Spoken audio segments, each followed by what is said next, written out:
Before we begin, thank you very much to Aphrodite for joining the Patreon campaign. Thank you very much for the contribution. Congrats on being a shout out for the monthly Q&A video, which means most people will hear the shout out and then eventually fade away as this video grows longer and longer and longer. We've got just over 200 comments. It took 2.5 hours last month, because you people just keep making these things longer, so we'll see how fast we can get through these. I have a cold bottle of water just on standby. I will need it periodically throughout this video.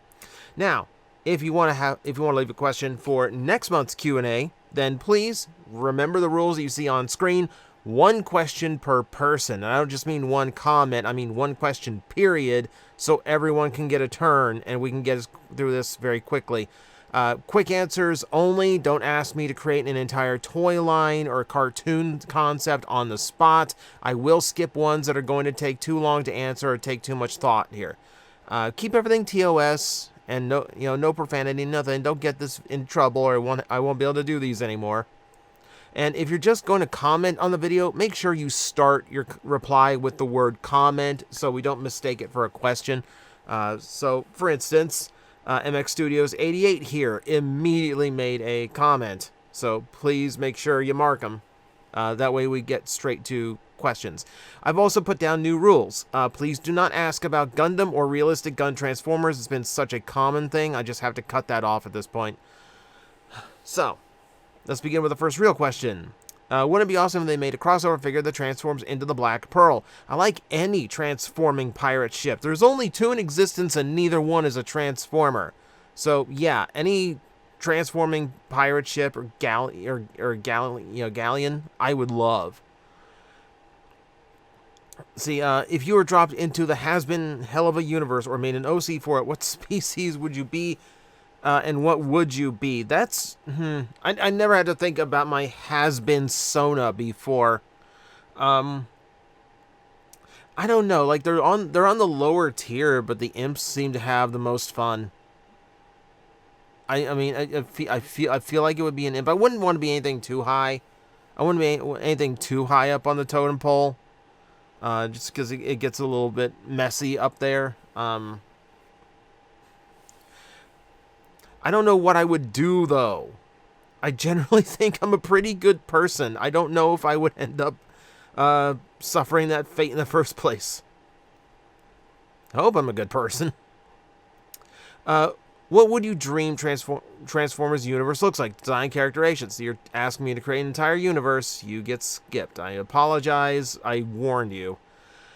Do you think having Bumblebee mostly mute in the Bay films was a good decision? No, I do not. I think it took away a lot of chance to make like a stronger character out of him. Because I really don't have I have some of Bee's personality, but I don't have his thoughts. You know, I don't have his input onto what's going on, his place in the war, etc., etc. He can't even talk to Sam, his supposed best friend that stuffs him in a garage. That kind of thing, you know?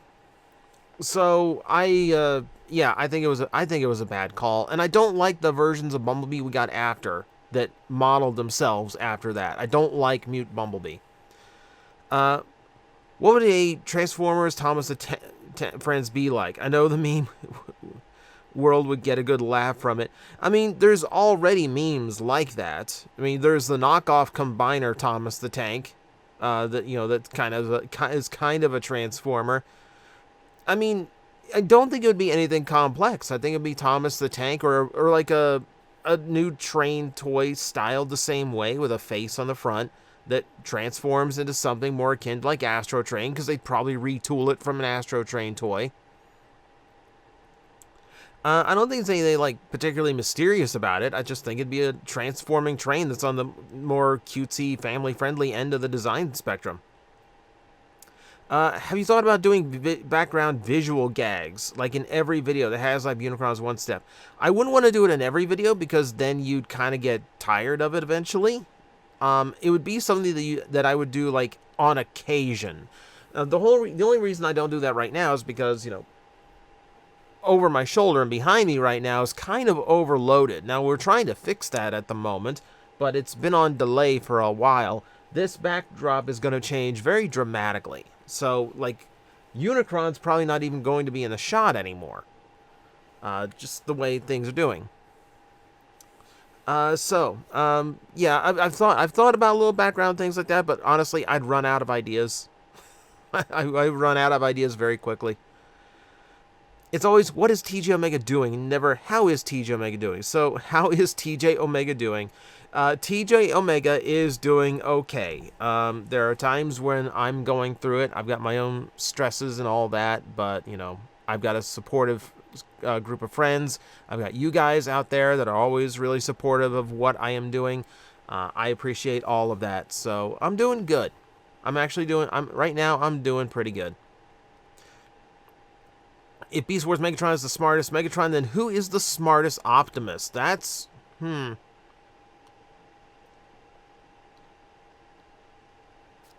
That is a thinker now, isn't it? It kind of depends on what you consider smart, because, you know, there are some that are tactically smart. You know, like, I think the G1 Optimus Prime to wage a war for millions of years, that's a pretty tactically smart character.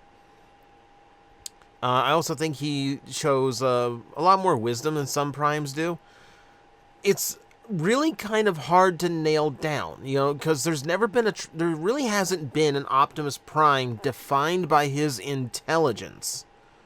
You know, it's always how good of a commander he is, but he's not like he's not like 3 steps ahead the way Beast Wars Megatron is.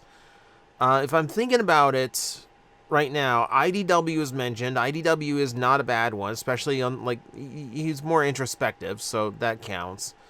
That's actually really good. Like, we might have to do a whole video where I search for that. Like, who is, like which one is just, like, the smartest? Like, legitimately. Quick, your own car just turned into a robot. Is it gonna be friendly and wave, or aim a gun in your face? I drive a Mini Cooper. There's nothing you could do to that vehicle that could ever make it meme. Like, that's not happening. It's an Autobot. It's absolutely an Autobot. Have you heard of Gaia, Unicron and Primus' sister? I believe she was in some Shattered Glass comic.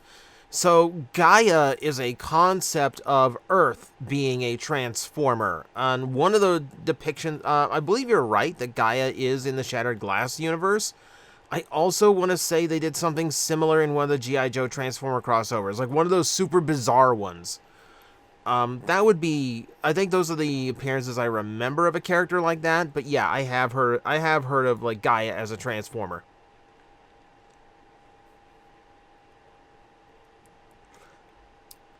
See. This was inspired by your cursed Gen Alpha slang shout-out, but what brand new properties from the last 10 years are you a big fan of, and do you think they would do any would make for a good crossover with Transformers? So the truth is, I really don't watch a whole lot of media these days. Like, I don't watch TV shows or movies, really. A lot of my entertainment these days is YouTubers and Twitch streamers. For being brutally honest here, you know? I mean, if Transformers wants to do a crossover with Viz Shoujo, they never would, but that would be hysterical. If I'm going with, like, media things, you know, it really is limited, you know? Like the last TV show I watched all the way through was, like, The Owl House, you know, which they'll never touch and do anything with again.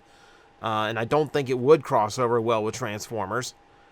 I'm legitimately trying to think. Is there literally any TV show I pay attention to from, like, the last 10 years that I'm a big fan of? Like, I think even Last Airbender has gone beyond that. The last She-Ra cartoon, that's within 10 years, but I don't think that would be a good crossover either.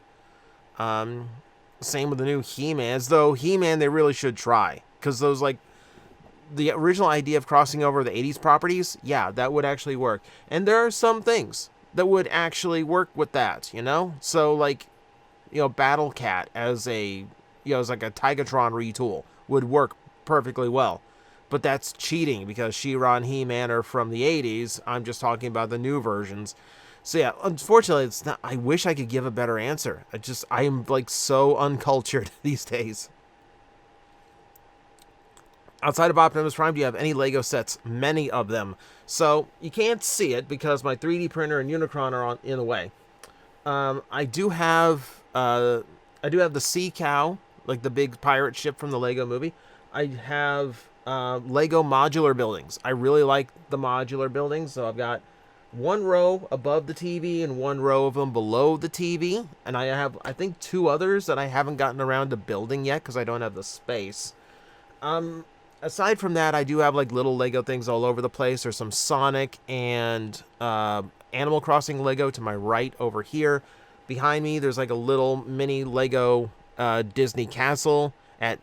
On my desk at work, I have the Lego bonsai tree mantis model, which I have the other bugs over there, and then what do they call it? Like the Zen Garden set.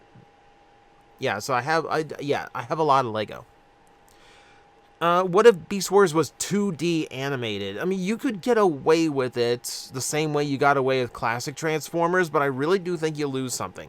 I mean, I think being seen in 3D, even though it's like really choppy and old 3D, I do think pushes the animalistic and more natural movement a lot better than two-dimension can capture. What Megatron did the tank alt mode the best? It can't be any of the modern ones because most of them just end up with huge hunks of tank off of their back. Honestly, like, if you're looking at like the best tank alt mode Megatrons, you're probably looking at probably either Generation 2 or the one I think did it the best, which was the War for Cybertron and / Fall of Cybertron design. You know, the one we just got a Gamer Edition of. The Gamer Edition, not great. Go to the original toy, really, really good. That would be my guess, because it really is like the nice one. Like, it really is like the cleanest one and the most solid one. Who is your favorite Digimon? We pretty much have mentioned this. I'm pretty sure I've mentioned this a few times. It's Patamon. I always like it's a little winged hamster boy, and he's adorable. I've got too many. At one time, I had Digivolving toys, which was Patamon that could become Angemon, and then Magna Angemon that could become Seraphimon. And at the moment, on my shelf behind me, I have the modern transforming Patamon that goes straight to Magna Angemon. So across all of these different toys, I pretty much have his entire evolutionary line in transformation. See, what would be a character to put in a higher size class, Leader, Commander, Titan, who makes sense for that size class, but is also a really funny pick because they're not really that prominent. Besides Grandus, as I was reading this, Grandus was the one coming to mind.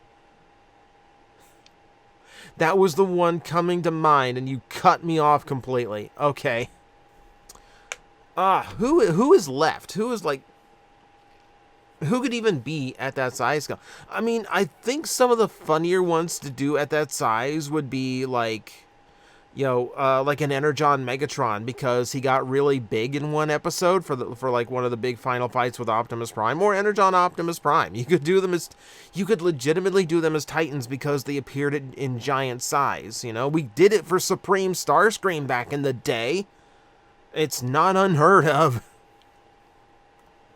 I think those might be the funniest picks because they're prominent characters, but it's such a small thing to include. I mean, I think if you like the funnier one would be if you start doing like all the rest of the Giant Planet guys as like commander class, because they're gigantic in the show.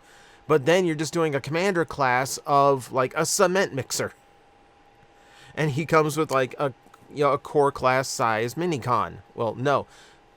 Even at $200, we can't afford to put a Minicon in there. Isn't that right, Metroplex? What's your monthly opinion about Rail Racer? Am I supposed to have monthly opinions? I don't think it changes. It's still a really cohesive and cool-looking combiner with individual figures that are either really nice or kind of weird. If you had no prior knowledge of the roles, functions of the 86 cast, who would you assume the Autobot and Decepticon leaders were? So, with the Decepticons, I don't think I could pick anything besides Galvatron. Like, he stands too prominently. The crown on his helmet kind of makes that an easy pick. For the Autobots, it would absolutely be Ultra Magnus, though. I would, like, if I'm just looking at the cast with no prior knowledge of them, I would assume Ultra Magnus in a heartbeat. And I think that's the whole point of the way they worked his character into the 86 cast, is to make you think he is the field commander. He kind of becomes field commander. He's not the overall leader, though. Okay, I do appreciate the compliments, but like we gotta stick to the questions here. If Bumblebee was in a Smash/platform fighting game, what would his moveset and stage be? We do have, like, Transformer fighting games where that kind of works out. I mean, for Bumblebee, I mean, he'd have to be based on some of the more modern ones. I think you use a lot of his vehicle kit, where, like, he could have, like, dash attacks where he transforms, or, or, like, smash down attacks where he turns into a car and just squashes somebody. He could have, like, his laser weapons or his animated style stingers for projectiles. Let's see, what else could he do? I could see a stun move where he flashes people with his headlights. That would work too. See, it depends on the Bumblebee. So you didn't mention which one, because there are Bumblebees that are absolutely a little bit better for Smash. Like if it's movie Bumblebee and he's able to swing, blades, arm cannons, his hammer. You got a lot more fight potential out of that one than you do, say, G1 Bumblebee, who never really got into major combat outside just having a gun. Kind of an unfortunate question to think about, but in the future, do you see Transformers surviving as a general media franchise, like Marvel or whatever, if the toys become unprofitable in some way? I mean, if the toys become unprofitable, you'll probably see Transformers take some time off, or they'll do like a Beast Wars and completely reinvent themselves. That's just how it goes. Now, the downside here is that I do feel like Transformers is at this point where they're in desperate need of a reinvention. We have had 2 major movies in a row that flopped. We have the most recent cartoon, which is actually a really good cartoon, but it didn't connect, or it was just treated very, very badly by Nickelodeon and Paramount in general. So that cartoon didn't work out. And then we have, the modern situation of the toys, where there's just so many toys to buy, a lot that end up on clearance aisles, a lot that end up in liquidation stores. It looks bad for the brand when things end up when you can pretty much expect most Transformers to end up on clearance in one way or another. So you have a lot of factors there where I feel like we're desperate in the need to do something different, or else, the franchise is going to take a really hard turn south. I think it's going to hinge on what happens with Transformers 1, because it's a very different style of movie. It apparently is really good from early screenings, but it's what the mass media says. If the public is just sick of Transformers and that movie is the 3rd flop in a row, the brand is going to be in trouble. So we'll see. Do you like animated making Omega Supreme into the Ark, and would you like it to be a little more standard in the future? I do think it's a good use of Omega Supreme and incorporating him into something that already existed into G1. It really depends. I wouldn't mind him just being a big spaceship in the future. I don't necessarily think it needs to be the Ark, but it does get across the character without being like the rocket base with like the train track and the tank, because like really that's kind of superfluous on a modern design or in modern fiction.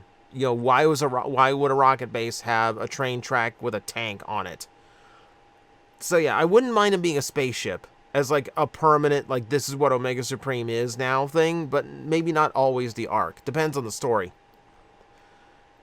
Could Optimal Optimus microwave a burrito so hot that he himself could not eat it? I would assume that if you could heat a burrito to the point where it could melt metal but not disintegrate the burrito, potentially, but I'm pretty sure Burrito hits ignition point long before it would damage metal. I'm putting that out. The question is, could he put enough peppers on it to make it so hot he could not eat it? That's the question.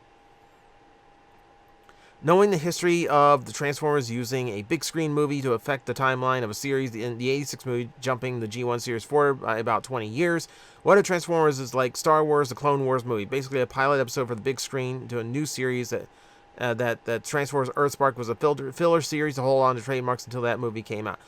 I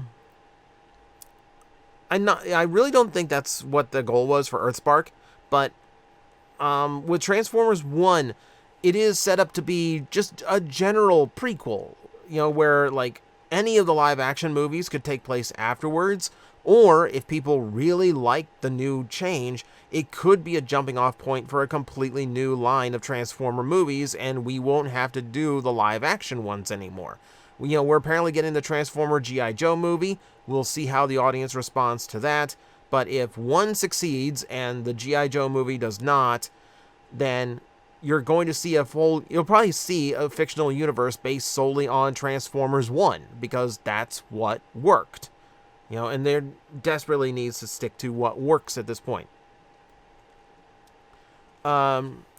What plastic addict toy do you think would be best for or needs to have a new toy made? Arachnid, without a doubt. That is a fantastic character with a really cool design that absolutely needs to be revisited. I'm glad she's in Transformers 1 because it does give us a chance to have some representation of her.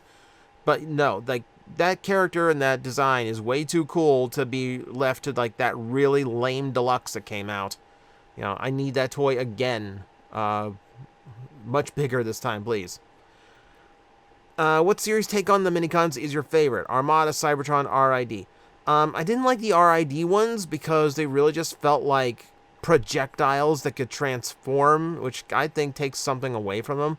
It makes them feel like Bakugan, essentially. The Cybertron ones were mostly I think the Cybertron minicons are basically just the way they did it in Armada. They just didn't activate any gimmicks. I do like how they kind of circumvented that in some of the toys. Like some of my favorite gimmicks for minicons is like how like Menosaur's minicon could fit in his chest. Things like that. Like weird integrations like that are more my favorite. But I definitely think Armada did it best. Not only because it's like plug in, activate, like launching missile, but there are also clever uses, filling out the gap in the front of Demolishor, or turning Cyclonus into an attack helicopter. That's way more interesting to me.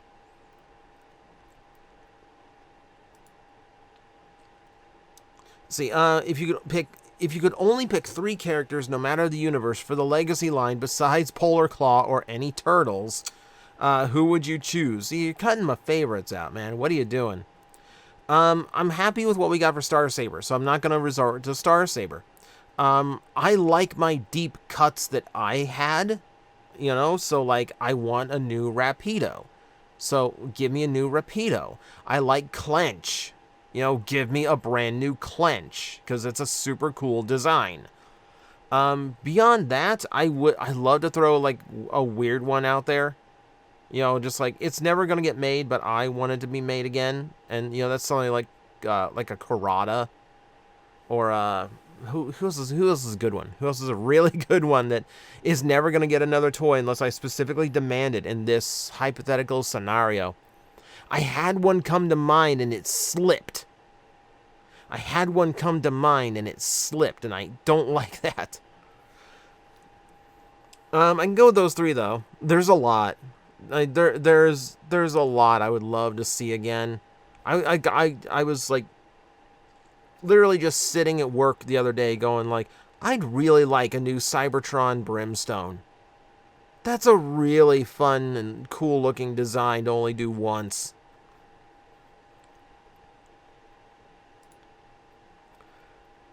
Oh my god, okay.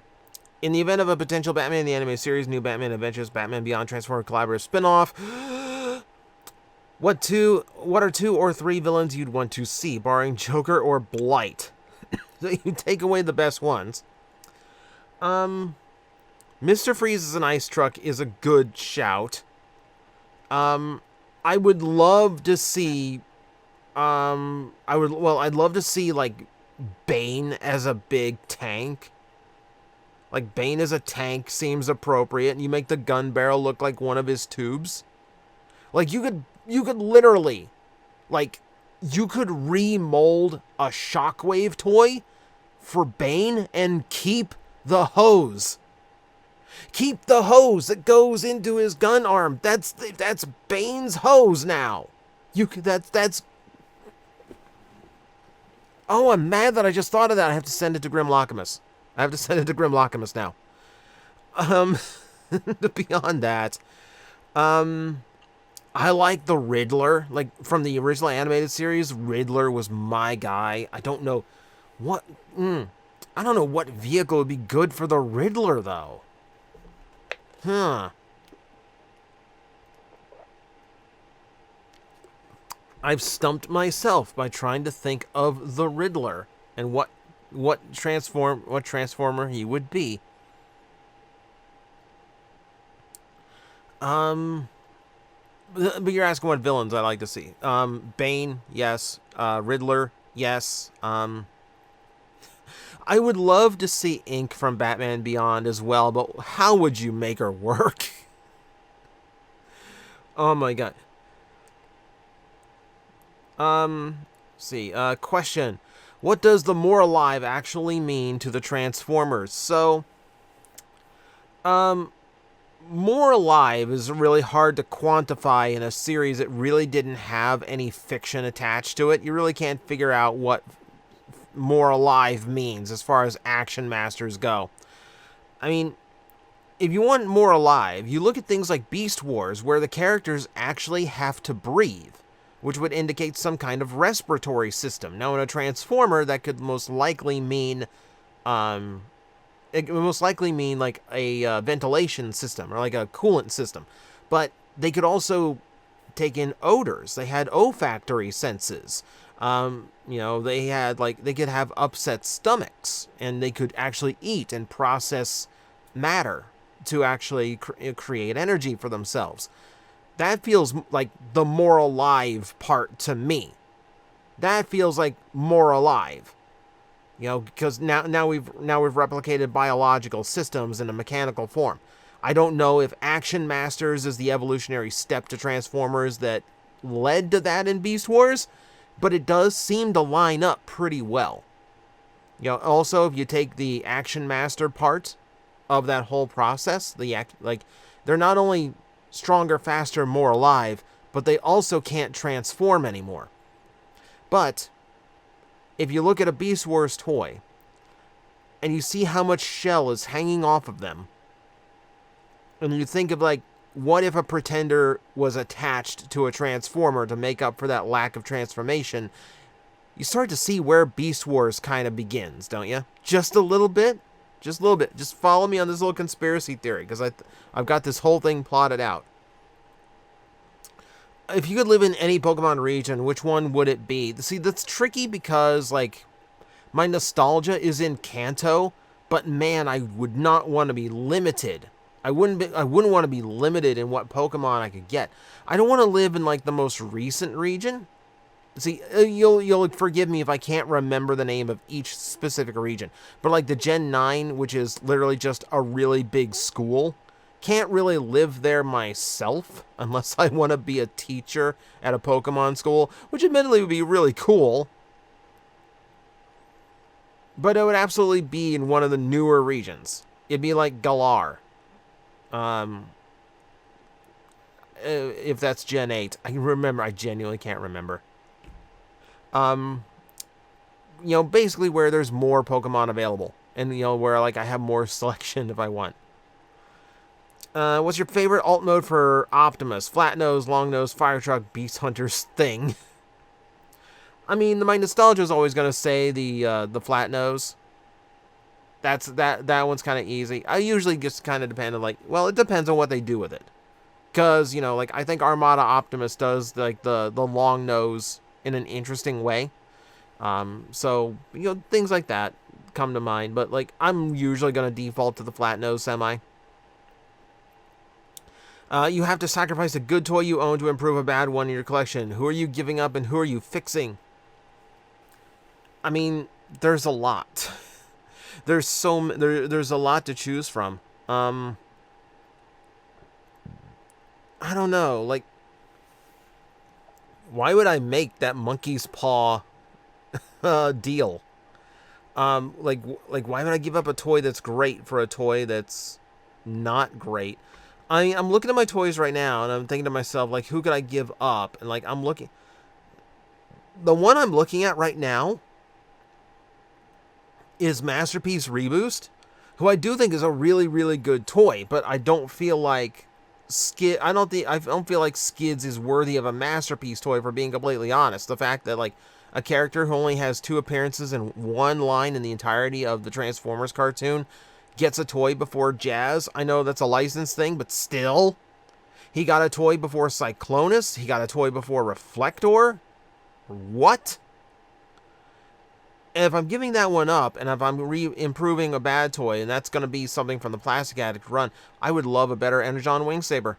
Can I sacrifice Masterpiece Skids in order to get a Energon Wing Saber that functions like a real toy? Please? Please? Who's your favorite LGBTQ plus character / couple in Transformers franchise? Yeah, it is late for Pride Month, unfortunately. I hope everyone did have a good Pride Month. I know it's a rocky time, but it doesn't mean that who you are is wrong, and it does not mean you shouldn't be proud of it. And I would say, don't just keep your pride to 1 month. Always be proud of it. You know, don't be scared to show it. Let's see, but if we're going for couples, I love the climb they did with Tailgate and Cyclonus. That wasn't even a matter of will they, won't they? You know, like Rewind and Chrome Dome were an interesting will they, won't they, because they were already together, and it was a matter of are the problems they have going to, like, break them up. That's the interesting story to them. But with Tailgate and Cyclonus, like, that went from just admittedly an abusive beginning. Let's not shake that here. But the progression the two had, you know, and I absolutely love, like, how it turned around Cyclonus's attitude completely. I absolutely love it. Like that would be my favorite. There's been a lot of good ones though. IDW did great things with that. Does the exposed robot bits on the underside of alt modes, especially aerial alt modes, bother you at all? Do you not care? Understand that would be impossible with any that has tagged price points, and you instead use your imagination to pretend they're not there. It depends on on a jet. It depends.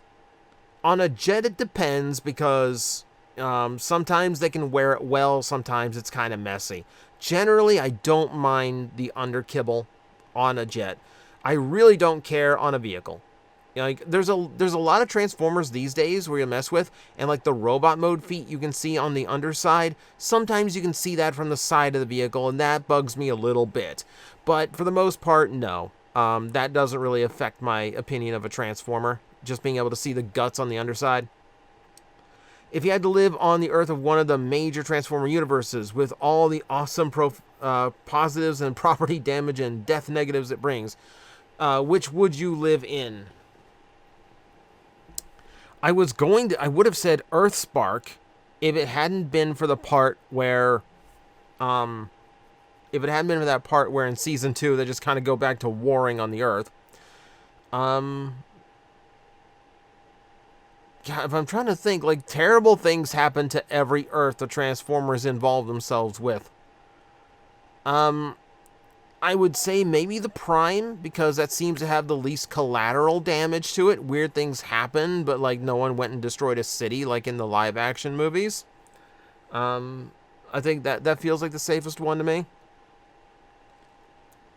What are your favorite Kamen Rider characters? We've been through this a few times. So, character-wise, if we're going to, like, my favorite Kamen Riders, you know, then we're looking at things like, we're looking at Kamen Rider Gills, my all-time favorite. Also,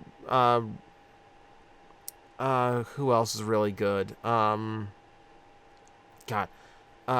Cross, Kamen Rider Cross is really good. Magma's one of my favorite designs ever. If we're going with character, just strictly character, Hojo and Agito is such a good secondary villain. He's just such a good bastard of a character. You've got Kabuto, who I thought was a really fascinating, like, he's a glorious bastard character, not the insufferable one that Hojo was. Villain-wise, you have, like, Dr. Maki. Dr. Maki is just one of the better villains, in my opinion. Evolto, that's another really good one. Oh, man, I like the manipulative ones, if you haven't been able to tell. Ankh is a great character arc. Like, the one thing I actually liked about the O's 10th movie is the fact that it finished Ankh's arc and, like, brought him around as just, like, a genuine good guy. What would your opinion on a weaponizer for a Monster Hunters X Transformers collab? So, I think if you're doing I don't know if you do weaponizers. Like, I know the idea here.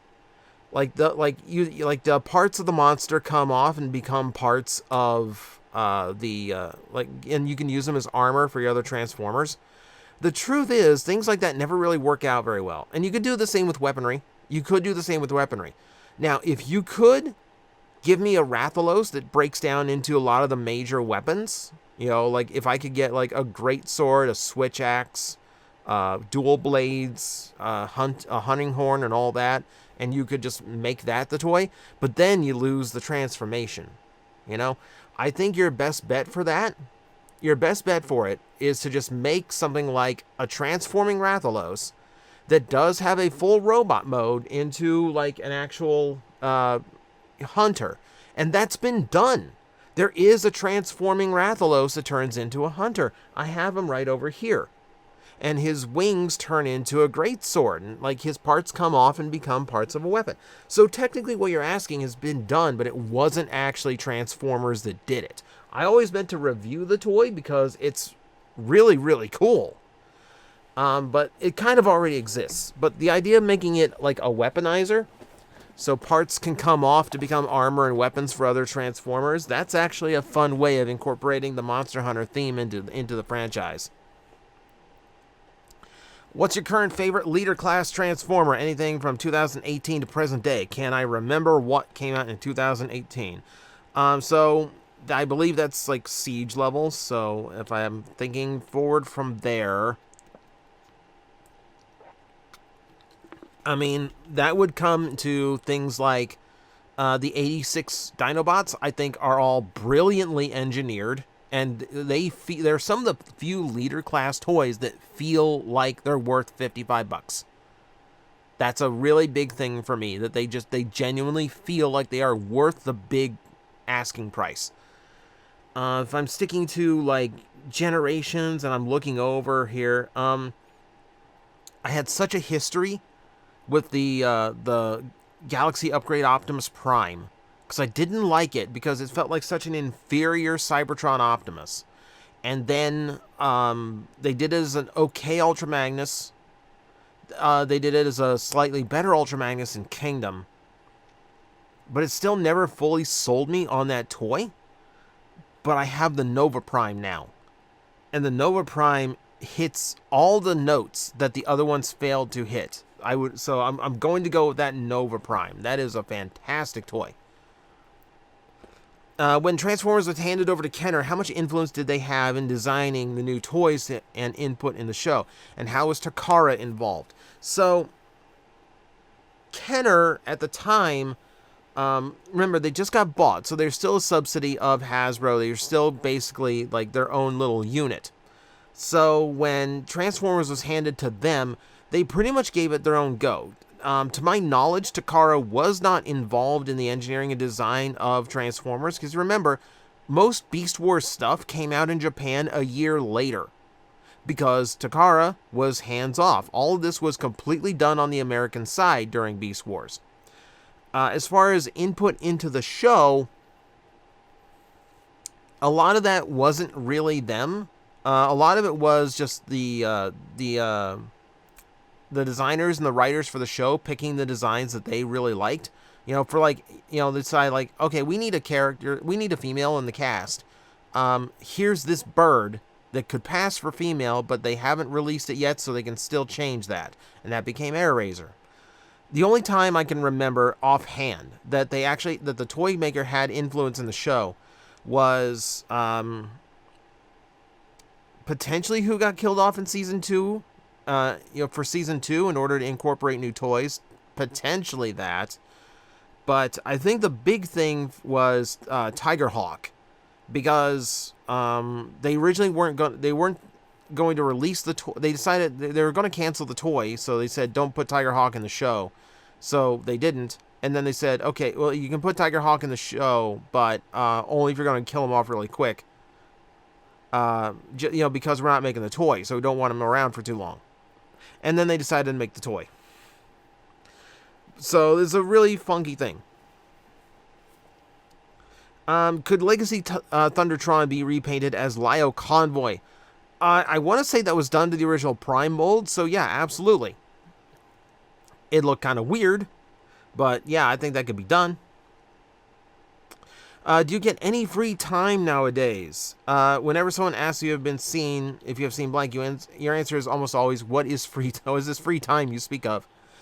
I do get free time. It's not that I'm like always working on the YouTube channel or at the toy shop. Most of my free time is spent hanging out with friends. We play Dungeons & Dragons on Thursdays, and we make a Twitch stream out of it, so you can come watch us live at Gob the Goblin's Twitch channel. Watch us play some Dungeons & Dragons. A lot of my free time is late at night, because a lot of my friends are night owls. We just kind of sit, vibe, just maybe we play, find a play a game. It's more chill and more relaxed. I don't watch TV. Whenever someone asks me if I've watched media, the answer is no, because most of it doesn't really interest me. Like I said, I get most of my entertainment from streamers and YouTubers, because I like the realness of it more than I like, scripted out show. And there's just, honestly, just a lot of TV shows out there these days, and a lot of the movies they put out where I just kind of look at it and go, like, I feel no need to watch this. The premise doesn't capture me. I don't know who any of the stars are.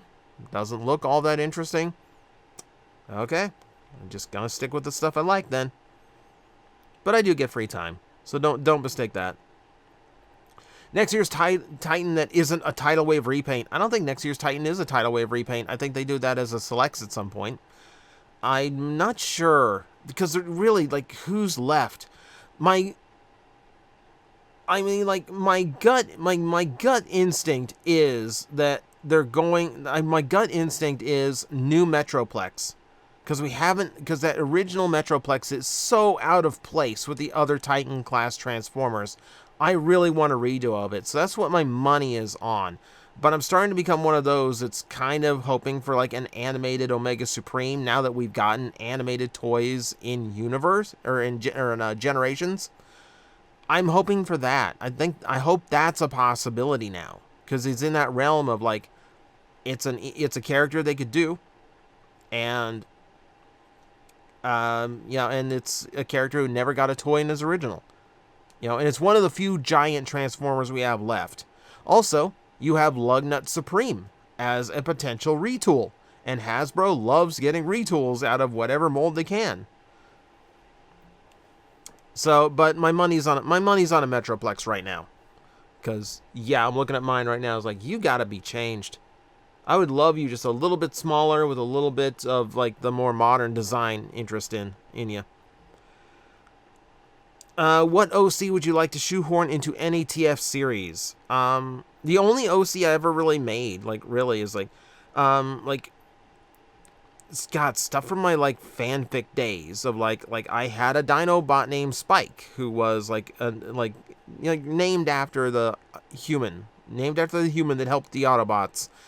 And he was an Ankylosaurus, so I would love to insert an Ankylosaurus into G1. Because, my favorite dinosaur. Give me a real good one, please. Give me a real good one, please, Hasbro. I don't know, beyond that, like, I had, like, Omega's Prime, who's supposed to be, like, the main character of a whole fiction. That was going to be a griffin. I would love to put that into Beast Wars just for the sake of getting more mythical creatures into Beast Wars. What art style for a show would you like Transformers to tackle? That's difficult. Honestly, I wouldn't mind. I wouldn't mind Transformers moving back over to Takara so we could have like a more modern anime aesthetic applied to it. I really think the Unicron trilogy being just budgeted so heavily kind of makes the whole aesthetic suffer and just kind of puts like a sour note on the idea of like getting anime Transformers. But I would like them to give it another try with a modern studio. How would you feel about a storyline where, through some weird loophole, Starscream runs for President of the United States? Let's avoid that topic, shall we? Don't get political, please. Don't get political. Yeah, that's gonna go bad places if I even entertain that. See, well, how would you feel they officially added the extra Dinobots from other series, Score and Scar, Slash, Paddles, etc., as a part of the main team and redesign them so they feel like a cohesive team? I do feel like if you did that and made them like a cohesive team, you'd way overcrowd the Dinobots. Just way too many characters who are very similar to each other and just grouped together too much. I think you could get away with extra Dinobots if you made them distinct somehow. You know, if they were their own color schemes, if they had like a different design aesthetic to them, or if they were like if you kept them to like smaller dinosaurs. You know, so it'd be like a scout team for the Dinobots. I think making them all feel like they're cohesive is just going to overload the pool. You know, just too many big gray and gold bots there. You know, I think the more of them you include, the less special they all feel. You know, when everybody's super, nobody is. When everyone's special, nobody is. You know, you know the syndrome quote I'm trying for. What do you think the Autobots? Why do you think the Autobots have more medics than the Decepticons? For the side that usually gets beaten, you'd think they had more Medibots. Also, yeah, I appreciate the comfort tuber thing. I hope this is comforting. Just listening to me talk and answer random questions. I try to keep it to a mellow tone of voice, mostly to save my voice from blowing out during a 2-hour recording session.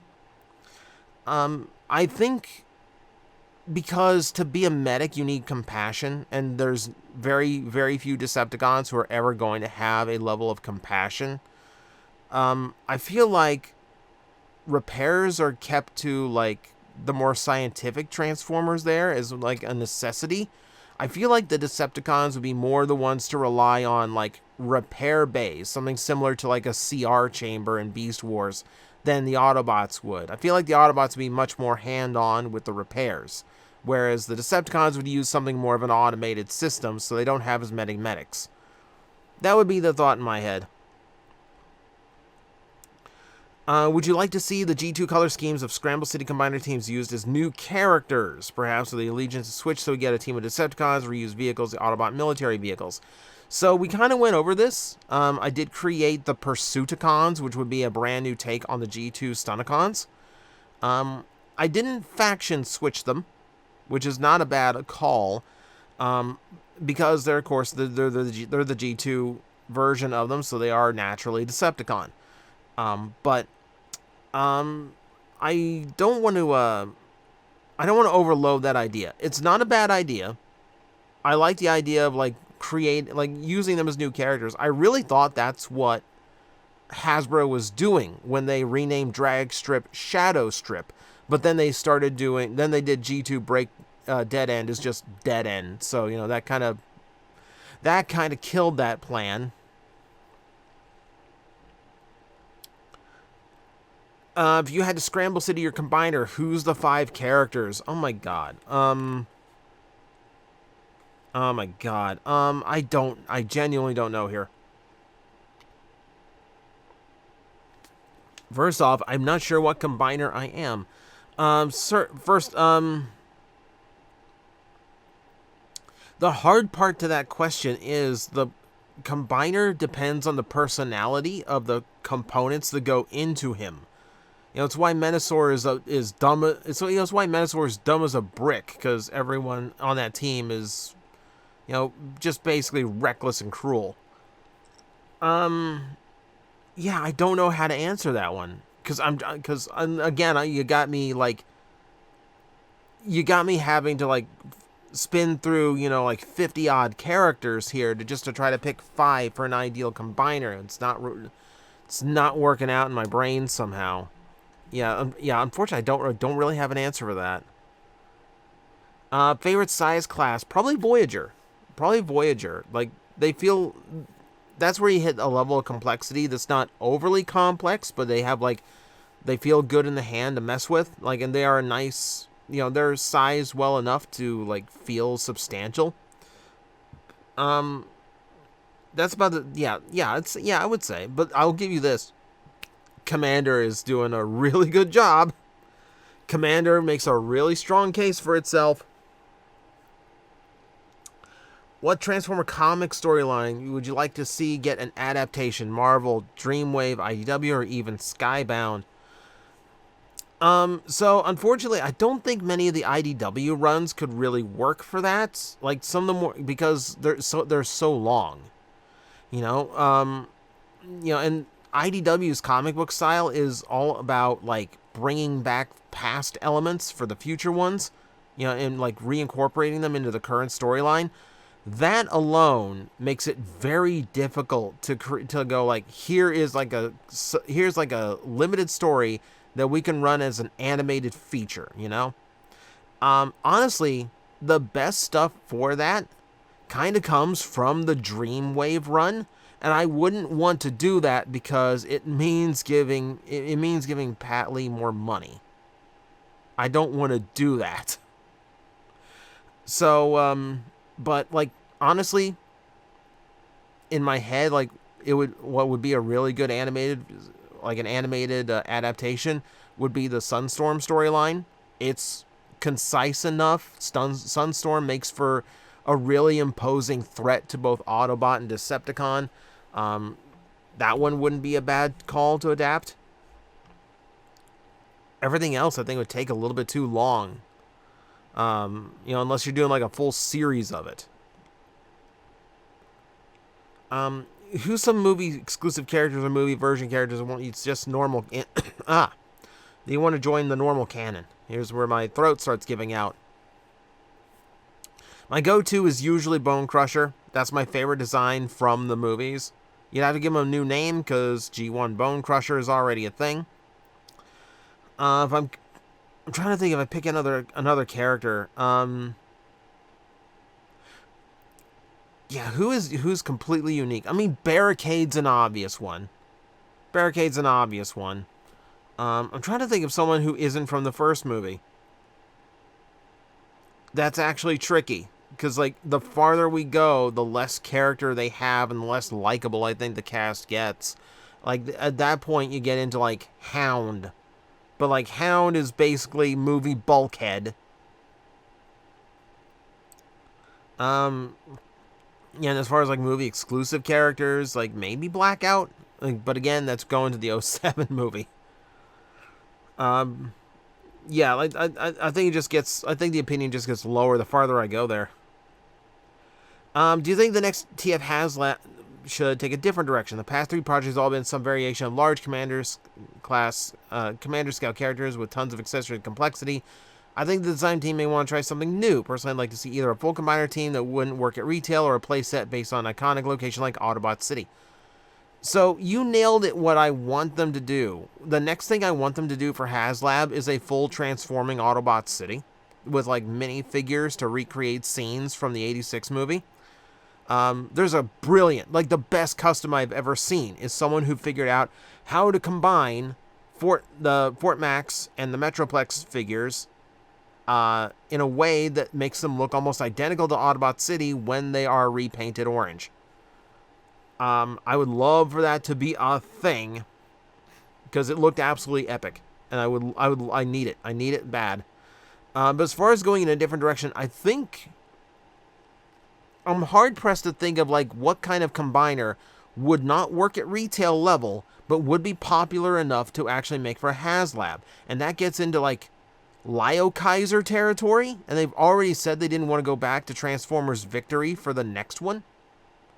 They definitely do need a different direction, but I don't think the direction is here is a combiner team, or here's a play set, because Transformers almost never does play sets. I think it's more like, here's something from a different universe. You know, we've kind of gotten that with RID. I don't know where you go next, though. That's actually a really good question. What is the most obscure TF fact you know that can wow even the most die-hard fan? So, a lot of the most obscure facts we've already talked about, and they are just things that, you know, generally are starting to get pretty well known. You know, like the fact that the only reason we know that Action Master RC and Ultra Magnus were almost a thing was because someone lost a file folder at a Arby's parking lot. That's kind of hilarious to me. Weird things like Rat Trap was supposed to be a disabled Transformer with an exposed brain and the equivalent of a colostomy bag. That's a thing. I'm trying to think of, like, what is, like, the most obscure, like, the single most, like, obscurest of the obscure. And really is just, like, things that feel like they're commonly known. And I say that, and I know I'm going to get a comment section going somewhere like, I didn't know that that's how we found out about Action Master RC. The facts I like, and the one that I keep meaning to do a video for, is, like, random, like, appearances of Transformers in fiction. So, like, a lot of the props in Spaceballs during, like, the merchandise gag is just Transformers stuff with a Spaceballs logo stickered onto it. You have things like, one of the more well-known ones is the fact that, the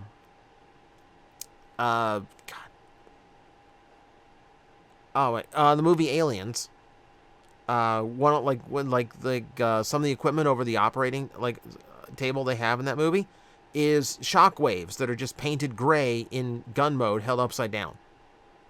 Like, so you can see little shockwaves hanging in the movie. But there's even, like, you even go further and deeper into that. You know, like the old sitcom Roseanne, the original Metroplex toy makes an appearance in the kids' bedroom. It's like the most common thing they pick up when it's like, we just need you to pick up toys like you're cleaning. I'm putting that video together, but I need as many of those references as possible, and they're all over the place. So, I mean, I don't know how obscure a fact that is. It's really not a fact of the franchise. There's just random appearances, but like, it's been hard to it's hard to spot obscure in the internet age. Geets, Gotchard, now we have Gav coming up. Has Reiwa Kamen Rider become obsessed with the letter G? Potentially, now that you pointed out. What do you think happened to some of the G1 Autobots like Sunstreaker, Sideswipe, Hound, etc., who we don't see die in the 86 movement, but we didn't see again after? My assumption was that they died off screen. That's a really dark way to take it. Now, I'll tell you, some of those started appearing later on. Sunstreaker does make an appearance in Headmasters, though Blitzwing also makes an appearance attacking him from the sky, so a lot of that can get chalked up to animation error. I mean, this is Headmasters also used, like, Ironhide, who was supposed to be dead at the time. So we don't really hold that to canon. You recall, after Season 3, the Autobots have an entire planet of Cybertron to watch out for. So I assume that the most experienced of the former Optimus crew ends up getting command positions on other parts of the planet that we don't typically see, because the Decepticons are more interested in the capital of Iacon, where Rodimus and the main group is held up. That's how I always imagined it. You know, I always imagined Hound is handling security somewhere else on Earth or somewhere else on Cybertron, because now the battle and, like, the universe that is the Transformers is a little bit too big to show. So a lot of it. So there's a lot that has to happen off screen. If you're a fan of horror movies, what's your favorite franchise? I'm not a fan of horror movies. When I watch horror, it has to be the super cheesy stuff. So it's, the favorite is Nightmare on Elm Street. How do you think G1 Megatron would fare as a Pokemon? Well, we do technically have, like, Pokemon based on guns. Technically. Like Sharpedo's based on a torpedo or a bullet. Was it Remoraid that's based on a pistol fish and like literally, like, kind of literally a pistol?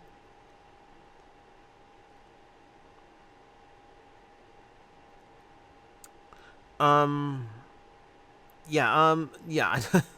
Yeah, that's a weird one. I don't know what you do as with Megatron as a Pokemon. That's an odd one. See, Steel Dark type, by the way. I'm calling Steel Dark type. Do you think new characters should be created for the franchise or give the spotlight to lesser known ones is better?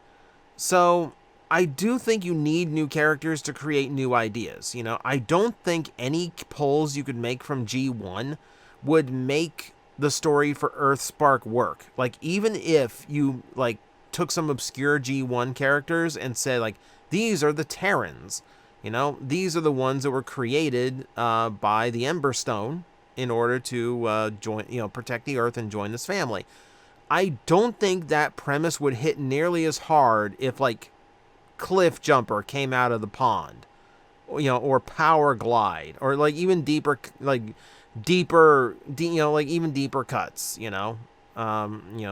some of those like Quick Mix or something. I don't think that works. When you have a new idea, you need new characters to convey that idea. Otherwise, it gets lost or it doesn't feel genuine. So, and again, it depends on the story you're telling. IDW did amazing things with unused characters. So, again, and I feel like it's the most common answer I give on the Q&As. It comes down to how they're used and what the story is. Would a Masterpiece Megatron based on RoboSen Transformers flagship Megatron G1 auto-converting robot be feasible? As if you got the gun MP Megatron, would you pay more to own a dual? Oh my god.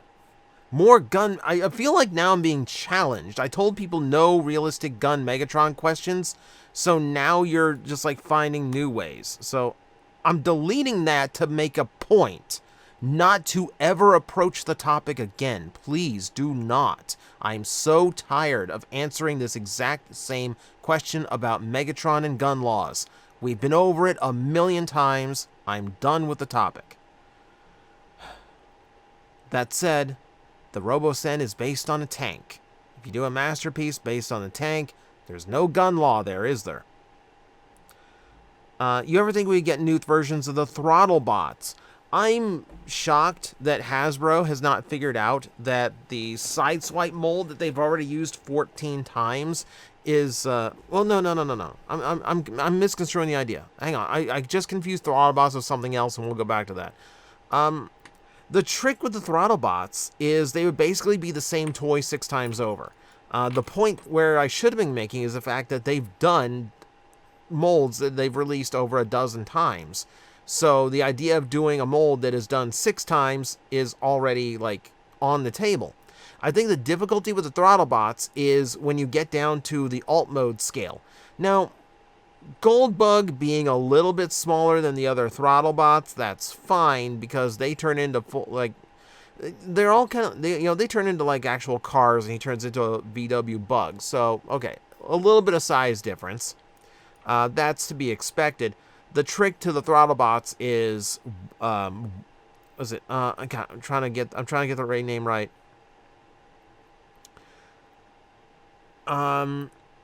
Wide load. Sorry, I was trying to get the construction. I was trying to get Long Haul's name out of my head because that's my default dump truck. He's a dump truck. He shouldn't be the same size as a Volkswagen Beetle. So doing him, you've got to do him like Voyager when everyone else is deluxe class. And then like, what do you do with him after that? You do some like weird version of like animated Wreck-Gar out of him. That's your trick, is the scale between them. That's gonna hurt you, but like I'm sure at some point, because like we're getting to the point where there's very little in G1 left to do if they don't go that route. What birds of prey would you use for the Rainmakers and for Slipstream's beast modes? I figure Sunstorm would be a Kestrel and Thundercrack would be a Peregrine Falcon. I don't necessarily know birds well enough to give you answers for this. Unfortunately, you know, like I couldn't tell you the difference between a hawk and an eagle. I can't.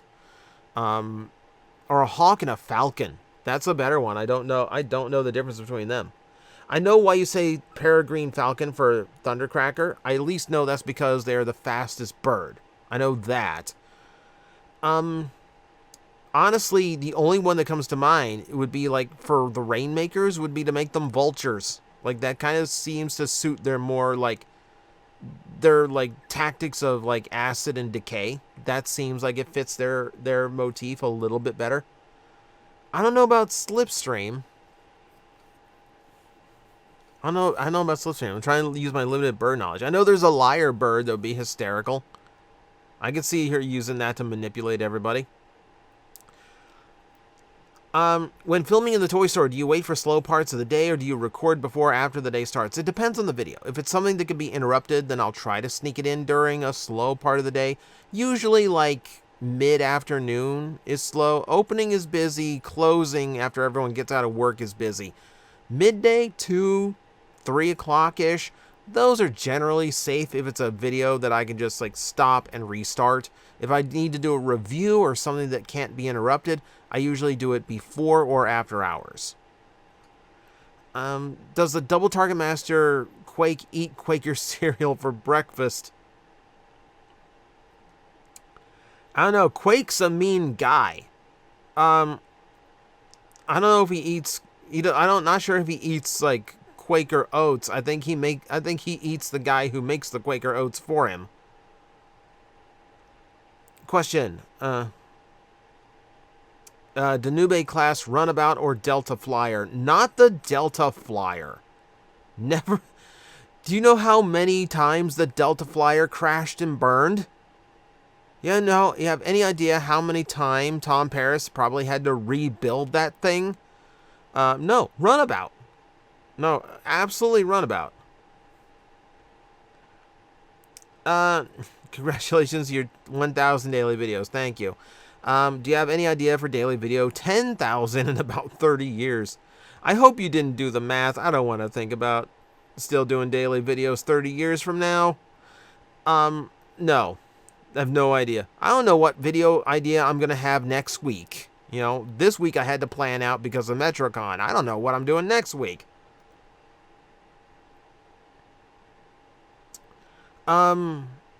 See, if Megatron can't transform into a gun, guys, stop. Would it be possible for Megatron to transform into a rocket launcher or a bazooka or a bigger version of his fusion cannon? Probably not, because you're still going to make something that looks akin to a gun. Again, I'm making an example of you by deleting your question. Just avoid the topic. This is not a difficult thing to do. Please. Please. If I get another Megatron real gun question in this, I am just deleting it and moving on. I'm sorry. I've been warning you. I'm trying to do this just like I enjoy answering the questions. You know, and I'm glad you stick with me through like a 2.5 hour video to hear the answers. I don't want to see these questions come up that ruin the mood. That's kind of why I want you to avoid the things that get on my nerves. Like, I can't answer the Megatron gun question anymore. I just can't. What's a Transformer character that you wish Derek J. Wyatt got to make and publicly share in his TFA art style before his passing? More Beast designs would have been nice, because we had that teaser with Black Arachnia, you know, standing amongst like a random batch of animals that happen to match the Beast Wars cast. I would have liked to have seen more of his Beast Wars stylings. I would have loved to have seen, because we got Blackout, So I would have loved to have seen what he would have done with the live action movie cast, like a Bone Crusher, other movie characters that I can totally remember offhand at a moment's notice like this. I would have liked Stinger, considering he created Wasp as a counterpoint to Bumblebee. It would have been cool to see what he did with Stinger as like a truly evil version of Bumblebee. See, do you prefer Kingdom Warpath or Generations Warpath? I prefer Generations Warpath. The Kingdom Warpath is fine. It serves the purpose of being a deluxe minibot. But the Generations Warpath toy, I don't know what it is about that toy, but it just feels really good. I have a lot of fun with that toy. It's a shame that toy did not get used more, because like all they did was a couple reuses for BotCon, and they weren't the best, because Striker needs to be way bigger than that. How would you feel about a Transformers Isekai anime? Now,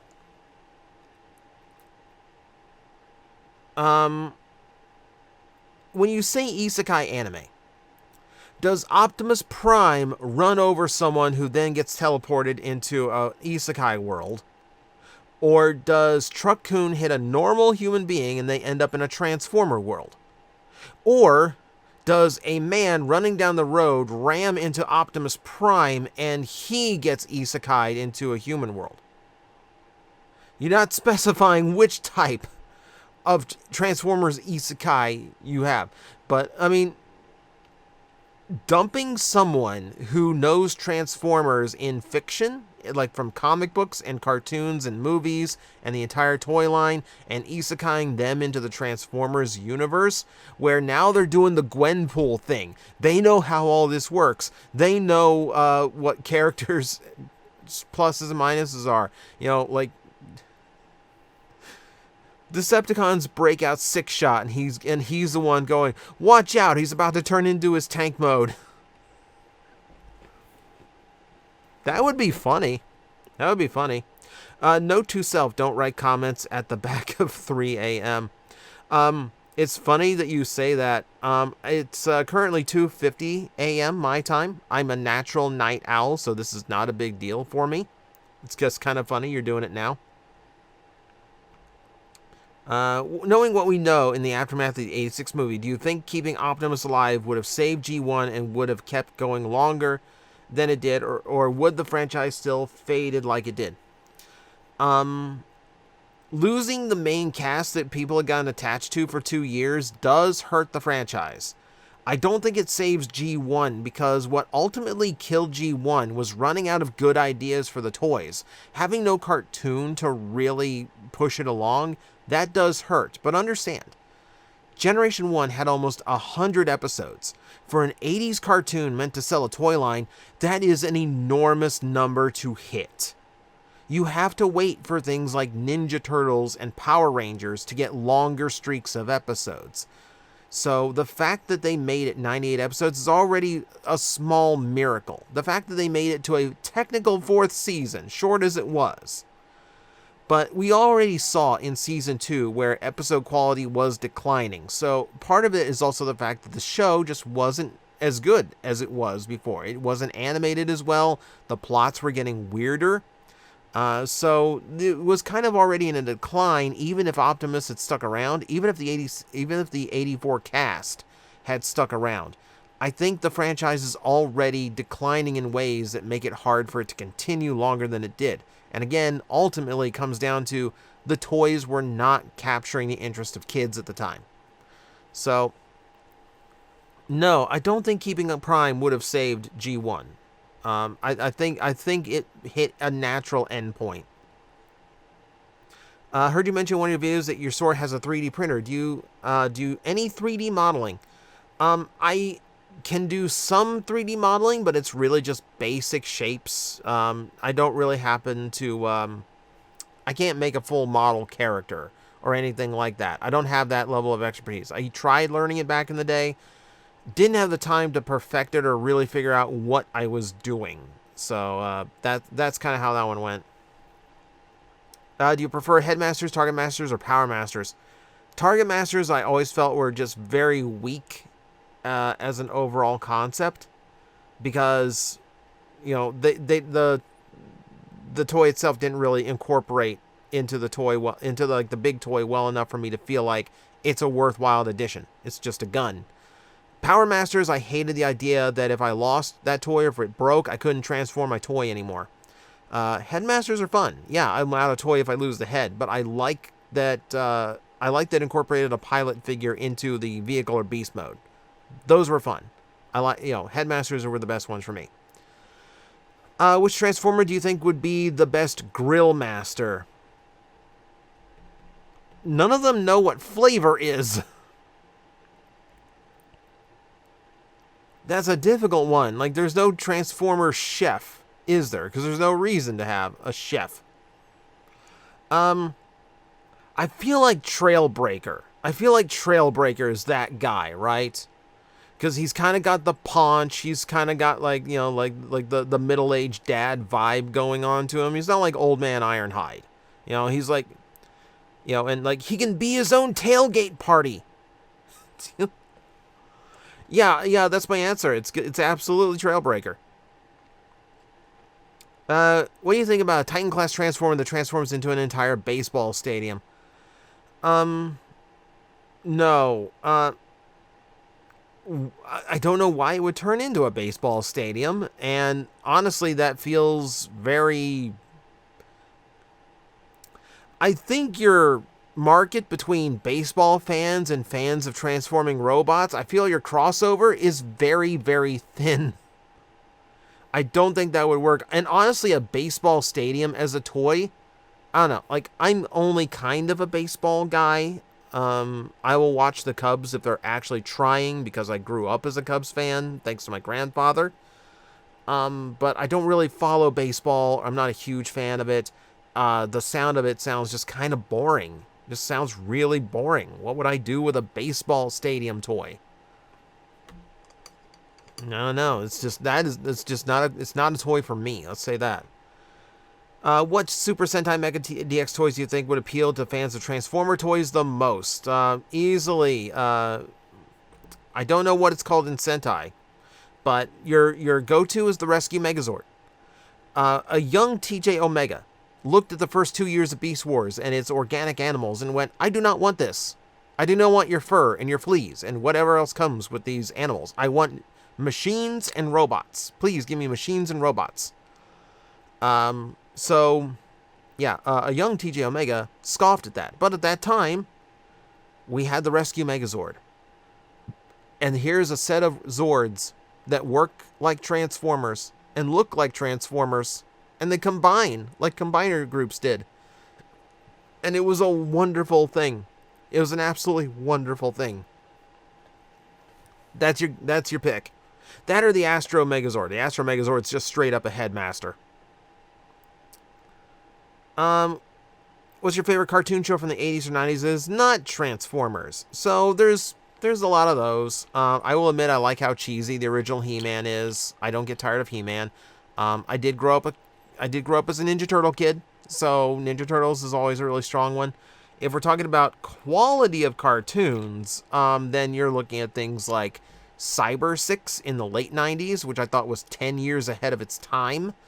You're looking at Batman the Animated Series and Batman Beyond. I loved those shows.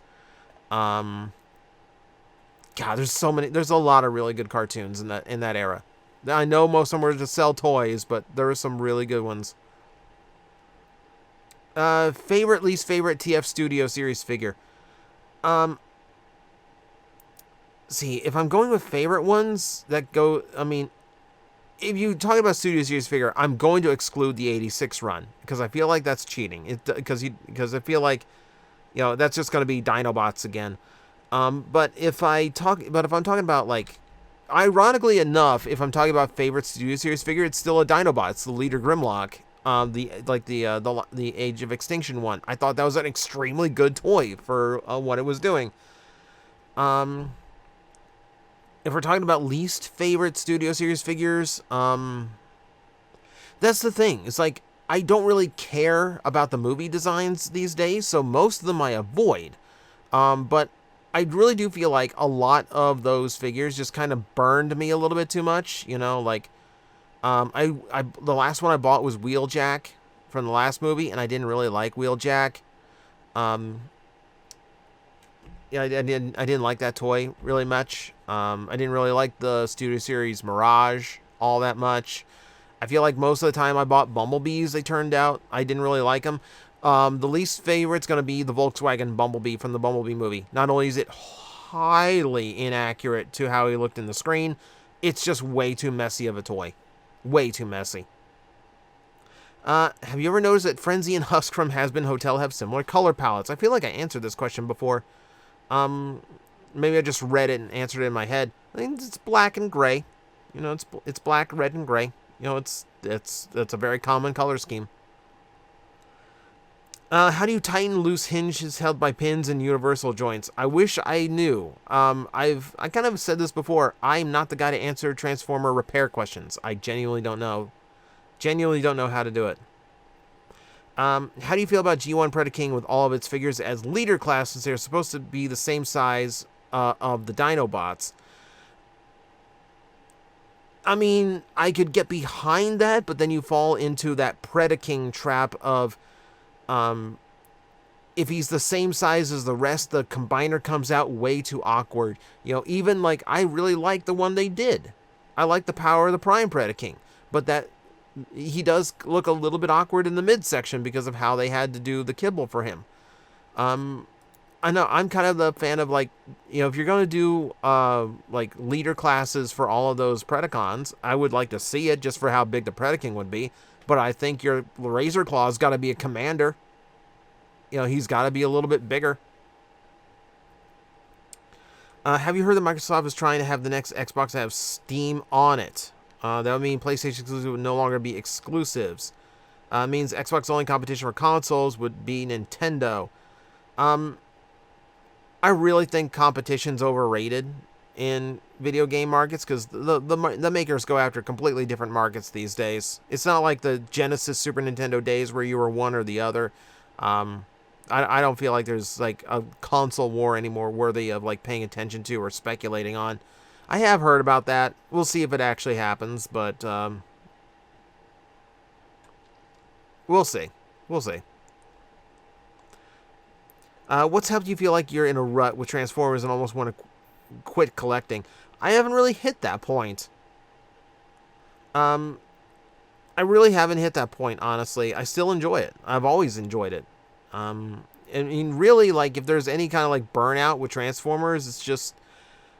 the way I experience Transformers is just, like, enjoy it for the times, and then just give it a break, you know? Yeah, if I get a brand new toy in, here's the new breakdown. I will open it up and I'll mess with it a few times. I'll play with it for like a day or two, off and on. But in between play sessions, I go doing something completely different. I'll play a video game. I'll watch wrestling with my friends.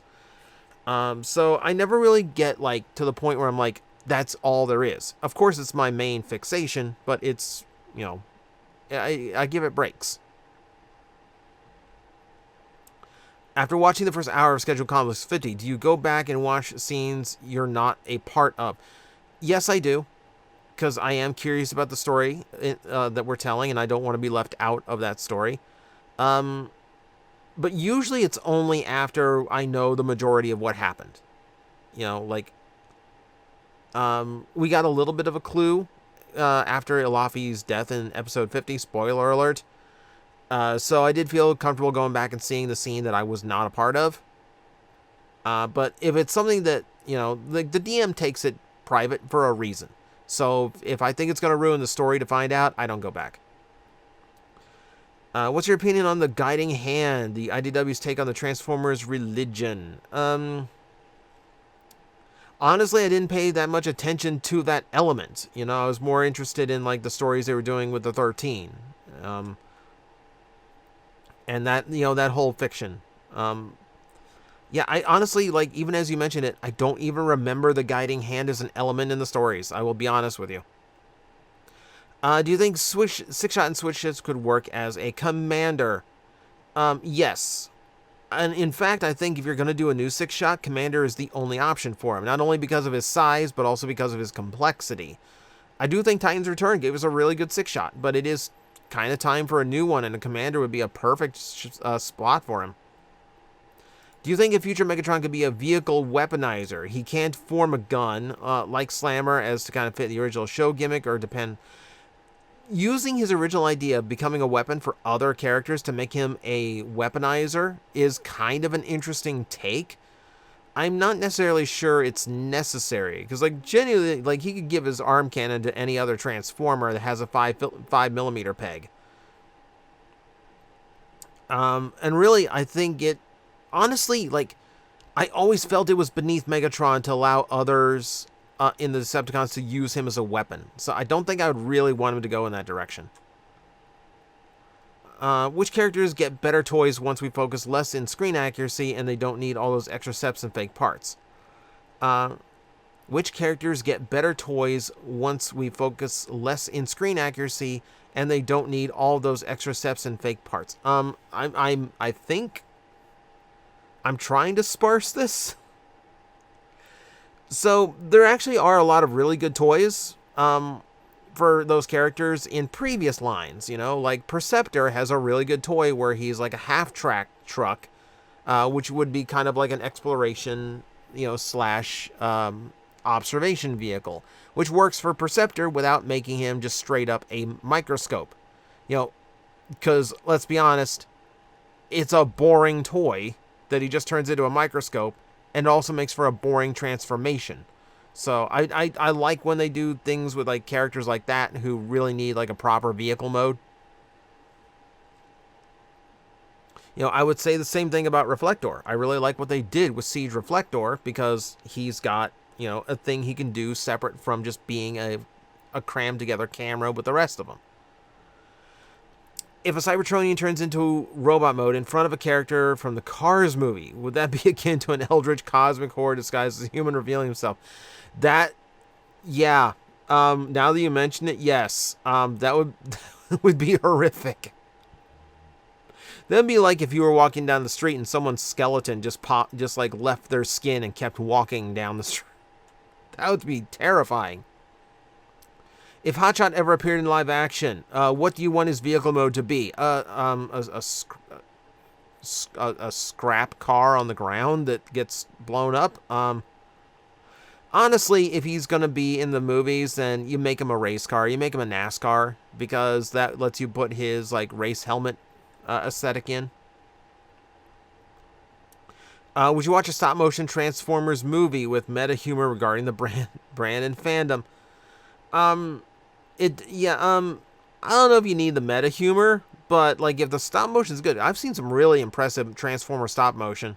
I mean, that wouldn't be too bad. I don't know if a full movie would. I think it would wear thin as a full movie. Maybe as like a 1-episode thing.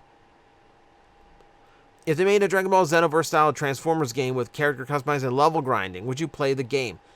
Customizing characters in Transformers is always difficult because you're going to be limited to like.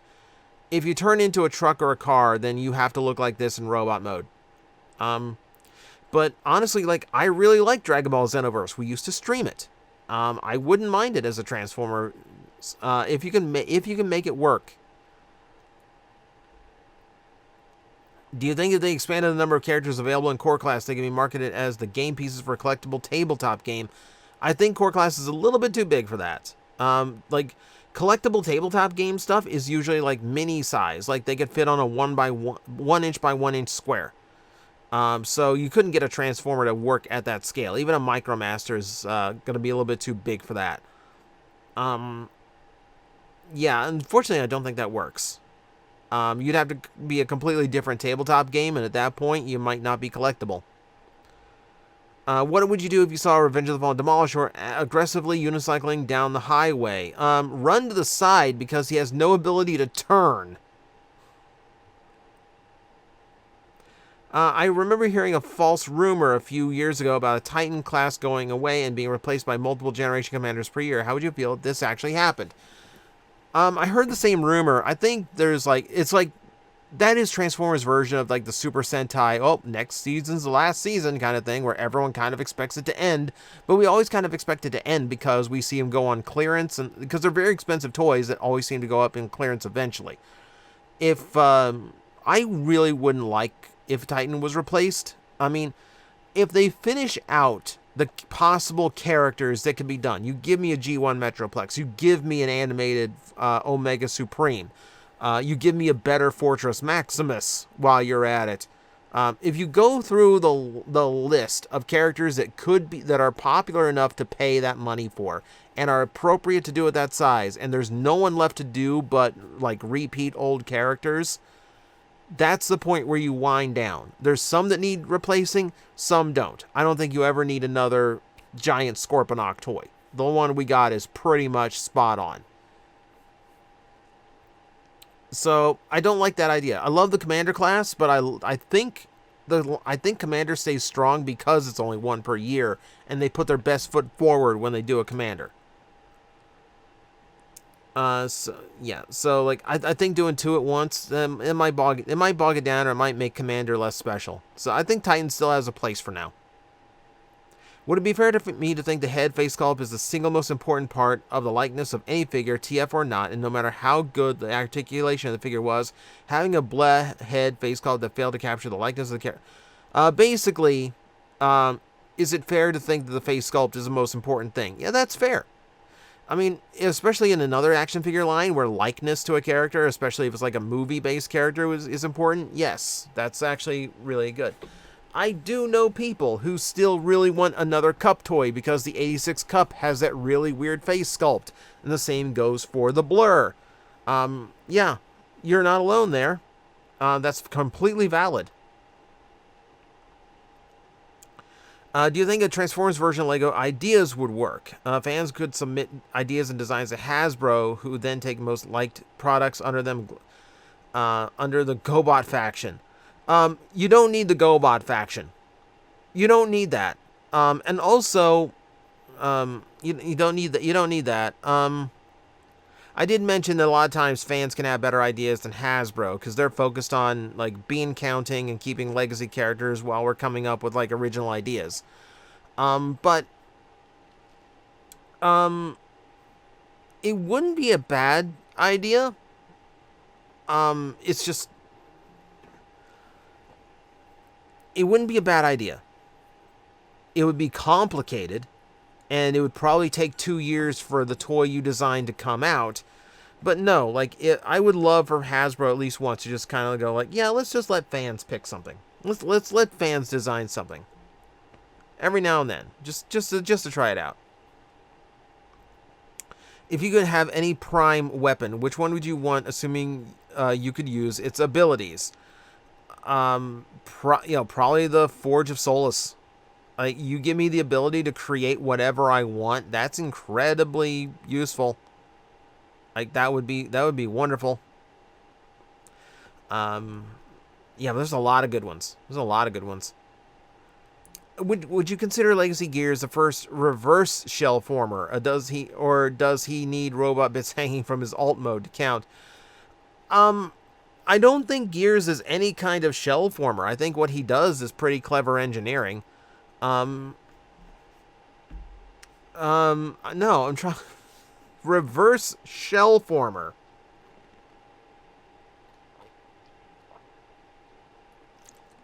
I'm trying to figure out what that even means. No, I'm at a loss here. I'm at a loss here. I'm not sure what that means. Yeah, I can't help you on that one. I'm sorry I'm sorry. I have no answer for that. That's just I don't know. I don't know what it is. Have you seen the recent reveal of Metro Prime 4 and Beyond? I do like it so far. I wish we had got a little bit more gameplay just to kind of reassure us that, hey, yeah, like there's some developments here. I love the Metroid series. It's one of my favorite game franchises. Metroidvania is my favorite thing to play, period. And I love the Metroid Prime games as well. So Beyond, I'm super looking forward to. Yeah, and if Nintendo was confident enough to scrap the original version and make it from the ground up, that tells me, and then actually like show it off, that actually tells me that it's going to be really good. What's the most underrated final form in Kamen Rider in your opinion? Trying to think, because the final forms really aren't underrated. Like, they are treated to be very special. Like, my favorite ultimate form is usually Wizard Infinity. I love that one, but I wouldn't say it's underrated. Like, I'm trying to think of like what is even an underrated final form. You're like Shining Agito is underrated, if only because it doesn't hit the power level of some of the others. But the way Agito's powers work, that form's always going to become more powerful. So give it time. It will definitely be substantial. Another Thomas the Tank Engine question.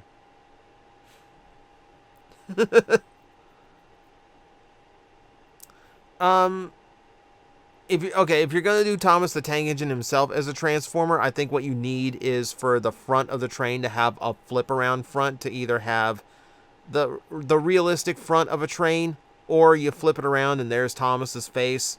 Beyond that, yeah, just make it a normal transformer. That's fine. That's fine. Let's see. Do you still enjoy and play with your CSM Kamen Rider toys from time to time when you're bored? Yeah, like everything like most of what I play with, most of what I have in my collection, I'll take it down from the shelves or get it out of the bin once in a while when I'm in the mood. And you know, the complete selection stuff are great noisemakers. They do a ton of stuff. So yeah, every now and then when I'm in the mood, I'll break out the O's driver or the Deca driver. Those are really good. Let's see. So you find a way to incorporate Cybertron Thunderblast into the greater Transformers fiction. What would you have her do? I mean, her whole character is like fawn over the Decepticon in power. And you don't really get a lot of that in Transformer fiction, where, you know, like the leader has like a fangirl thing going on. It's a character type that you don't really get. You get femme fatales in the Decepticons in fiction. This, you know, that's a good way to steer away from it. I mean, if I'm going to incorporate her, the most that I would really do is just have her be less of a shell former. That's the bulk of what I would do with Thunderblast. I think her character is fine so long as you don't go too irritating with it. Do you think Cybertron Starscream would make a good Jedi starfighter from Episode 2? Yeah, I'm kind of with it. Maybe? Kinda? You got a similar shaped vehicle, but, you know, I mean, I would say, if I'm remembering the right vehicle, because I'm hard pressed to remember all of my Star Wars vehicles sometimes. I think the War Within, the Titanium Seeker, is more along the lines of what you're thinking. Maybe not so much the Cybertron one. What character would you like to see made into an official Lego set? There's a lot of them. I think the one that comes to mind right now is Soundwave. The blocky design works for that, and I'd really like to see if Lego could pull off the cassettes. And then people coming up with their own cassettes would be amazing.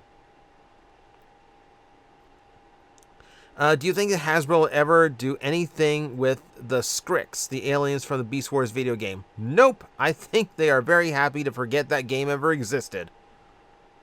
How you do animated series based on Unicron trilogy, like Cyberverse or Earthspark based on G1? So basically, like, if I'm using the Unicron trilogy as a basis, I would probably just take a mix of those characters. So, like, I wouldn't do Hotshot from Armada. I would probably do the Cybertron one, if only so he doesn't look like Bumblebee. But I would also probably keep Optimus Prime as the Armada version.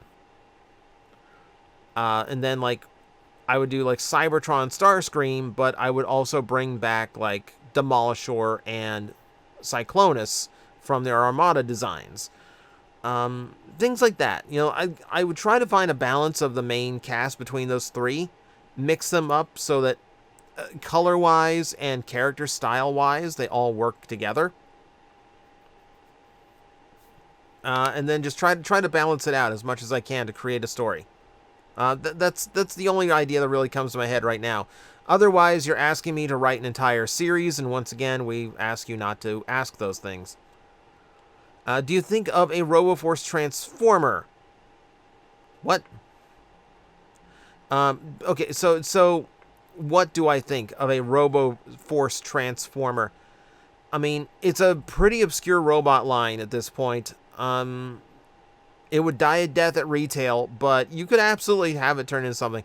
This is where, like, you get, like, reverse shell former, where the robot is, like, made up of, like, shell panels, where the vehicle actually looks like the thing, and then folds up into, like, a big shell of a robot. That's where a reverse shell former is. Favorite character from Transformer Earthspark? It is the same answer before. I still really like Nightshade. Like how creative they are. Love their design in alt mode. Yeah, just a fun character. Though Twitch has been really good too. Let's see. I recall when I first found this channel, talk of some 3D printed TJ cyber keys. Wondering if anything happened with that, and how do I get my hands on one? So those cyber keys, which you see one right here. I printed these out for TFCon Orlando to give away to fans who came up to me.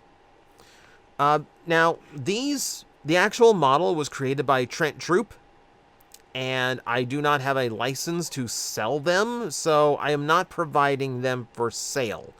I would eventually do my own. Again, that means figuring out my own 3D modeling.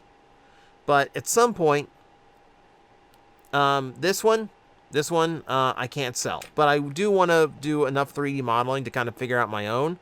And that one I would be able to sell since it's my own creation. What favorite Transformers what ifs is what if Transformers Energon didn't screw up Starscream's character from Armada? Oh, comment. Sorry, I didn't read that. Yeah, that one I need to do. I need to do, like, what if Energon Starscream was consistent? What if they didn't screw him up? Question, how long have you been sitting recording this video? Edgar, don't do this to me. You can see on the... What do you mean, how long I've been sitting recording this video? Look at what time it is on the timestamp right now. My counter right now says 1 hour, 42 minutes. You can see, I record these in one take.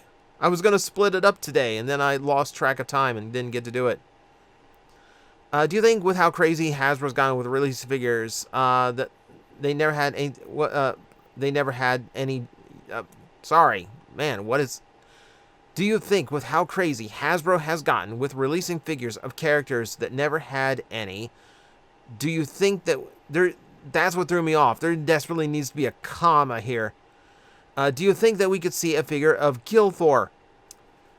Gilthor is such a weird design. You could potentially see it at this point because they are doing Emerald Zeron of all things. But the trick is to do Gilthor. He's such a weird design, especially if you see what his, like, alt mode is supposed to be. You couldn't do him as a remold. An obscure character like that, Hasbro is only going to do as a remold. They're not going to make a brand new toy of it. Because if they make a brand new toy of it, they had to figure out some other use for it. And what are they going to do with a Gilthor? So, I think that is one of those that's just maybe too deep of a cut. I don't think you're going to make it to that. If Takara gets crazy like they did with Super and Ultra Megatron, that's a maybe. Maybe they figure that one out. Who's your favorite character from The Legend of Vox Machina? Tough. Grog's a lot of fun in that show. I think it is. I think it's Grog. You know, because I like that cast a lot, but, like, it's just like they seem to give him, like, the bulk of the comic relief, which I appreciate in that show. I mean, they give Scanlan too, but Scanlan can be a little much sometimes. Would you rather watch all of Beast Machines while eating mayonnaise or spend the equal amount of time with Hotshot and Sideswipe? I'd probably pick Hotshot and Sideswipe, not because, like, I want to avoid Beast Machines that much, but just because I don't like the idea of eating that much mayonnaise. Like, you're just, like, asking me to, like, scoop it out of the jar with a spoon. I can't do that. I can't do that for... I can't do that for 26 episodes. That's that's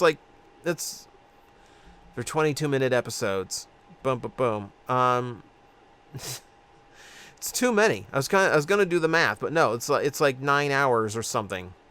When you do the math, no, no, like 9 or 10 hours, something like that. It's no.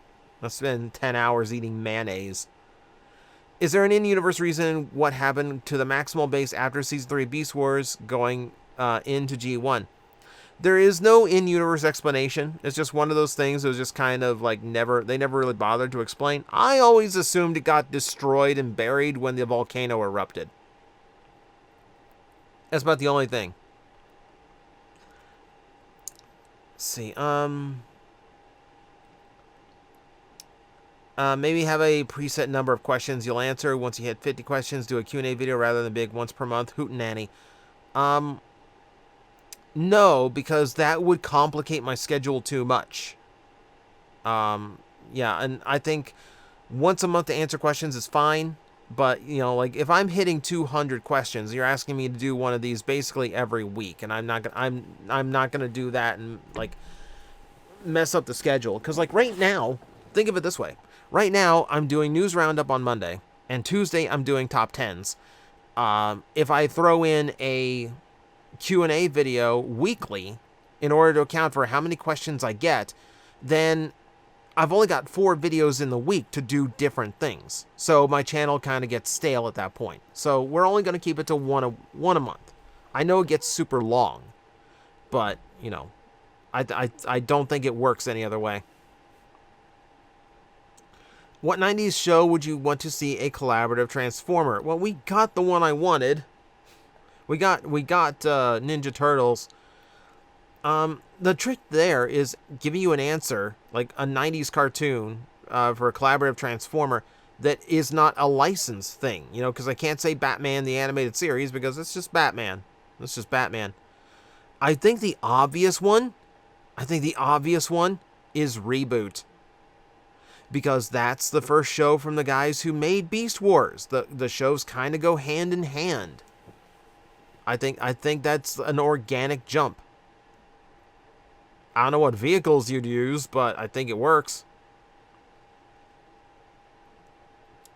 If Optimus Prime was a pro wrestler, what 3 signature moves would you give him? I mean, we've seen him use ripcord lariats and suplexes in the Skybound books, so he has a few signature pro wrestling moves. The move I would give him is the spear, which is like the most overused finisher in the history of pro wrestling. But Optimus Prime has a spike on his shoulder in the form of his exhaust pipe. That makes the spear a little bit more vicious. If you do you know that Cybertron Optimus Prime has slider joints in his legs? Yes, I know. I missed it in the review because I hadn't picked up that toy in a long time. I know he's got slides in his knees, so his legs can be farther apart. I'm not perfect, even with my favorite toy. What would you recommend after watching Kamen Rider Build? I've hopped around the canon a bit, with Build and 01 being my fave so far. If you liked Build, my go-tos if you liked Build and 01 would be probably Gaim and Exade. Both of those are really strong stories and really... let's see. Let's put it this way. The character work in Exade is fantastic. The aesthetic is very different, though.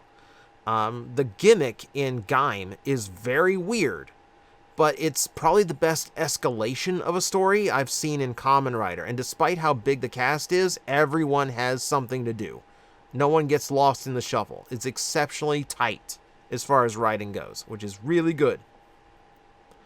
Are you excited for Ultraman Rising? At this point, that has already come out. I haven't watched it yet, but I've heard it's good. So I'll watch it when I get a chance. Would you want to make the Titan Return toy tier list? I've seen some of your reviews on the toys. You rank the toy line at Holy Grail. Yeah. I do those, like, tier listing toys from these series kind of things every now and then. Titan's Return would be a good one to do. And yeah, you're right. I liked a lot of toys from Titan's Return. It's harder to do the modern series because there's so many more toys in modern lines than there are some of the older ones. But it's definitely one on the list at some point. Is there any repaint whose popularity has eclipsed the original figure? Like we said, yeah, like you said, yeah, I just did a video on this. The easy answer to that is Skybite. And the proof of that is the fact that they've done several Skybite toys in different toy lines, and no one has thought to repaint them in green. Yeah, Skybite's the go-to answer. Yeah, row 83. I do, you're free to answer questions all you want, but just, you know what? No, I'm not gonna call you on anything. Just keep doing you. Keep doing you. Have fun. Let's see. Would it be cool if we got an animated adaptation of the Skybound Transformers comics as a TV series on Amazon Prime, much like Invincible? You would have to make it an R-rated cartoon, wouldn't you? I want to see where the story goes before deciding I want to commit to, like, a full animated series of that. But, like, so far, yes. So far, I do think it's quality enough to you could definitely adapt it. What are your thoughts on the live-action Super Mario Brothers movie for the 1990s? I think it's a fun movie if you turn your brain off and try to forget that it's based on a video game that has absolutely nothing to do with what's going on screen. It's a really, really, really stupid movie. It is amusing on a level in a way that they did not intend. It's a fun, like I said, it's a fun watch, but it's a please turn your brain off and forget your nostalgia watch. What do you think about Shout Factory streaming Tokusatsu here on YouTube? I mean, what Shout Factory does is nice. With general Tokusatsu, I really wish it was just more organized. It just seems like Toei especially, it just has no idea what they're doing as far as, like, Tokusatsu in the West. I mean, Tsuburaya's killing it. Tsuburaya's doing great. Do you think since the movie hype has died down, the fandom has shrunk down? Absolutely. You can see that at the toy aisle. When the movies were super hot, you could go and find, you'd have a hard time completing a set of Transformers. These days, nah. Not a problem.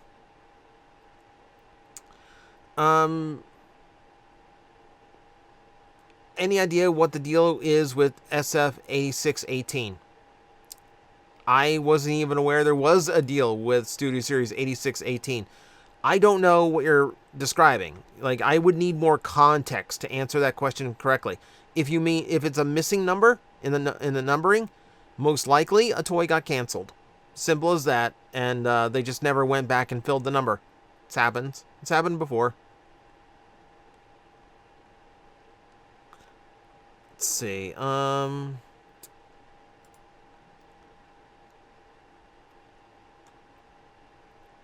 In response to the commenter asking about a re-release of Armada Prime without the pants, do you think it's a possibility for it to be re-released alone as maybe a Voyager if they're re-releasing it alongside the anticipated Armada Jetfire?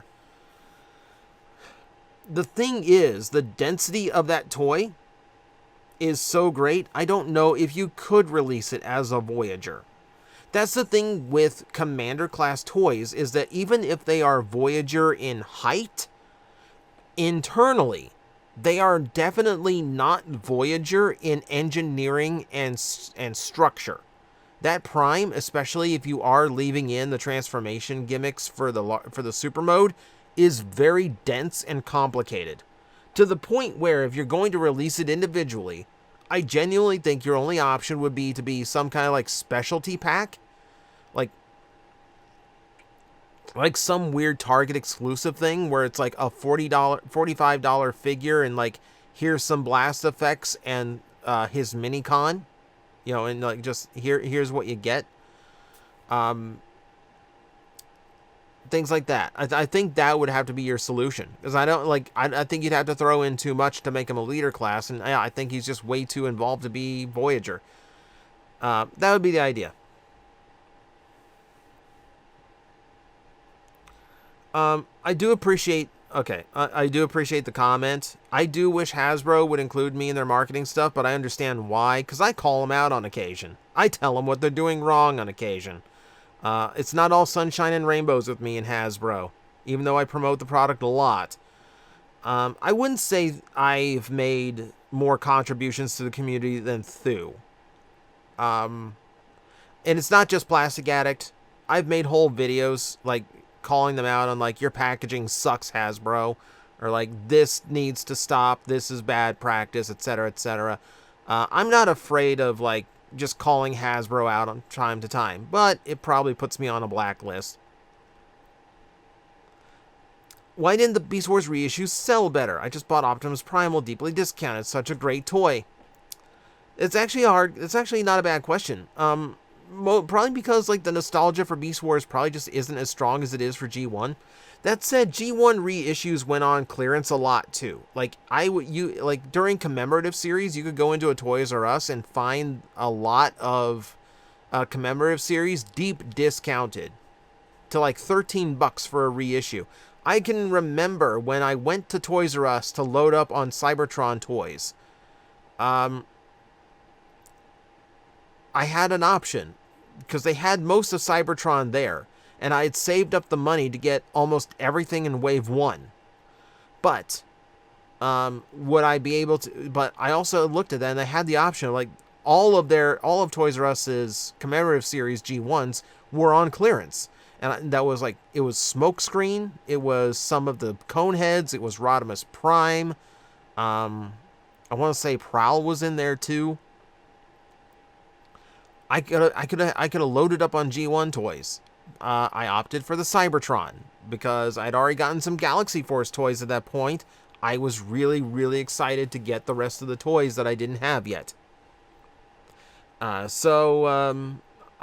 think it's just like a lot of like reissue stuff ends up on clearance. It's not just the Beast Wars stuff, but in the case of the Beast Wars, I think it just lacked direction. There's a lot of the vintage characters they couldn't use because the molds are lost or too far used, or like the packaging wasn't consistent, so they didn't really look good together for a pack collector, and overall they just didn't feel great. You know, I have ones that are 25 years old and they kind of feel better than some of the reissues I picked up. You know, it's a combination of factors, but I think ultimately what sunk it is just, I think they just picked a lot of really bad characters after that first wave. But also, probably too expensive. Rat Trap for $25? Are you kidding me? No. No. Do you think it's possible for Hasbro to just import Super Sentai toys for Power Rangers without new American footage? No. Absolutely not. The whole reason why Bandai of America started making their own version of Power Ranger molds is because the Super Sentai molds were too dense, too complex, too expensive. Even if they licensed the mold, the production of the toys was too expensive to really justify it. Because Power Ranger molds aren't like Transformers where they can get away with 4, 5, 6, 7 repaints and make the money that way off of a mold. Typically on a Megazord, you get one use. Most Megazords, you get one go, and that's it. So, yeah, it was ultimately more cost effective to just make their own molds and produce it that way. Hasbro could technically make their own Megazords. You know, they could license the designs from Bandai Japan and make their own, but without American footage, there's no way to selling them. You know, at that point, they're just random weird robot toys. You know, you're not going to catch a kid's interest without some kind of fiction to back it up. What non-Transformer toy that you see would you like to come alive and be your friend like Toy Story? Oh my God. Well, if it's like Toy Story, he wouldn't be able to move if I looked at him. That gets weird because I'm looking at, like, it'd be cool to have like a little mini Mega Man to pal around with, or like any one of my Transformers. That would be kind of funny. I'm trying to look around. So I do have one thing, which is it's a vinyl toy called Ragnar, which is basically just it's basically like an indie vinyl company's version of Gamera, and it looks awesome. And I fell in love with the design immediately because Turtles, of course. Having that around would be fun. Um, since you like Kamen Rider, what do you think of the disaster of America's Masked Rider series? You called it. It's a disaster. It's terrible. The show was nigh unwatchable. I thought the lead actor for it he doesn't have the charisma to carry a show on his own. You know, like the actor they got for Ryan Steele for VR Troopers, he's got some charisma to him. Obviously, Jason David Frank had the charisma to carry Power Rangers for years. The guy they got for Masked Rider was just a dork. And the bits for the American footage were just so like slapsticky and like forced funny that like it just didn't have the charm Power Rangers did. It just wasn't as fun or interesting. Let's see, school bus transformer, Autobot or Decepticon? It'd be hysterical if you actually named it a Decepticon because kids don't want to go to school. I think just for PR you have to make him an Autobot. I think you'd get in trouble if you don't. Why is Blitzwing your favorite Decepticon? I made a whole video about this. Too long didn't watch. I really like his arc in Five Faces of Darkness. Where he kind of, where he was the only soldier loyal to Galvatron, but when Galvatron's plans proved too insane, he put the fate of Cybertron above his loyalty. And the fact that they cut his storyline so he never actually went back to the Decepticons makes him interesting to me. If you want the full rundown, yeah, I've made a full video about why I like Blitzwing so much. How feasible, in your opinion, would an Energon Megatron retool from Kingdom Galvatron be? So the secret to Energon Megatron is he looks like Galvatron, but he transforms absolutely nothing like Galvatron. You would have so much retooling in order to make that work. There is no chance. Like, you might as well make it a brand new toy. And you talk about in the comments of like, it's not too far out of the question. The base form factor is almost there. In the look of the robot mode, yes. In how the toy moves and functions in order to transform, no. I'm sorry, not even remotely close. That's not gonna work. They take so much retooling, you might as well make it you might as well just make a brand new toy so you're not limited. So you're not making a junk version of Energon Megatron because you forced it from a mold that really only looked like it but didn't suit it. Yeah, so no. I'm sorry, would not work. See, I've been watching your content for a couple weeks and really enjoy your Plastic Addict videos. Why don't you do them anymore? Because a lot of real life stuff took over.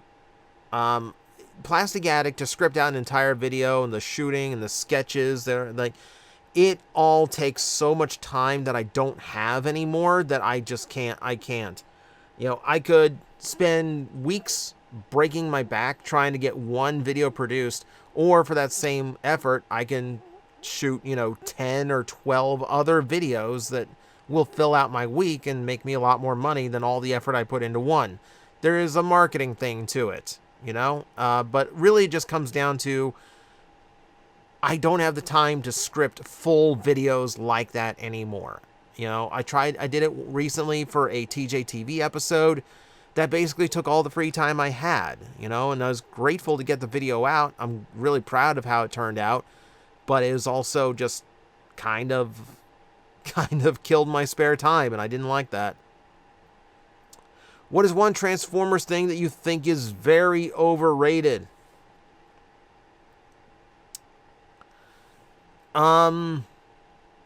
That's tricky. I'm trying to think, because there's a lot of things. I think, hot take, I think Bumblebee's overrated because we've oversaturated the character to the point where I think it's just not fun to see him anymore. I think the franchise was healthier when you kept refreshing your Kid Appeal character every now and then. I'm trying to think, like, what is very overrated. I think light piping in the eyes is very overrated. Because a lot of times, it's more times than not, and I'd say the vast majority of times, it's done very poorly, to the point where if you got your toys on your on a display shelf, or even if you have them on your desk, you're not going to see his eyes lit up. They're going to look dark, like the character's dead. We're kind of like programmed to believe like the eyes dimming means dead. So I think it lacks. I think just like the fact that like the eye, like it doesn't work most of the time. Light piping doesn't work. So there you go. You said Beast Machines isn't a bad show, it's just a bad Transformers show. Any chance on an under construction where we take the show and story we got and make it into a story that's not Transformers? I don't know what you mean by that. When I say Beast Machines isn't a bad show, it's just a bad Transformers show, what I mean is the themes and the stories and the characters are fine. And if they told their own independent story without being a Transformers brand, it would be fine. But the things that make Transformers aren't there. There's no connection to Earth, which you can get away with, but okay. You don't have the universe to explore. You don't have like a good number of heroes to get behind. It's very dark, very grim. It touches on topics that like I don't feel like Transformers is really appropriate for. It does, like, it's good show in that if you take out the Transformer elements, it's not really doing anything wrong in and of itself. But with the Transformer elements in there, it just doesn't feel like it's a Transformers series anymore. I mean, I don't know if I can explain it any better than that. I know that's not even a great explanation, but you definitely came across the wrong. You definitely interpreted it the wrong way. Should Barricade be in a new Transformers series since Hasbro doesn't do much with him? Absolutely. Is one of those characters from the movies that really should escape the live-action movies. And I think that's an easy answer. Yes, more Barricade. First off, happy Pride Month. I'm an ally, but it's been good. I play a pansexual character in D&D. That's about as far as I can celebrate Pride. I was curious if you have any self-imposed rules when it comes to collecting. For example, I only buy product from a property I watched and liked. My only rule at this point really is just like, if it doesn't look like I'm going to enjoy it, don't buy it. Because every time I've taken a plunge because someone said, oh, this one turned out good, or like, oh, wow, this is actually a really good figure, and I look at it and go, I don't know. I don't think it's for me.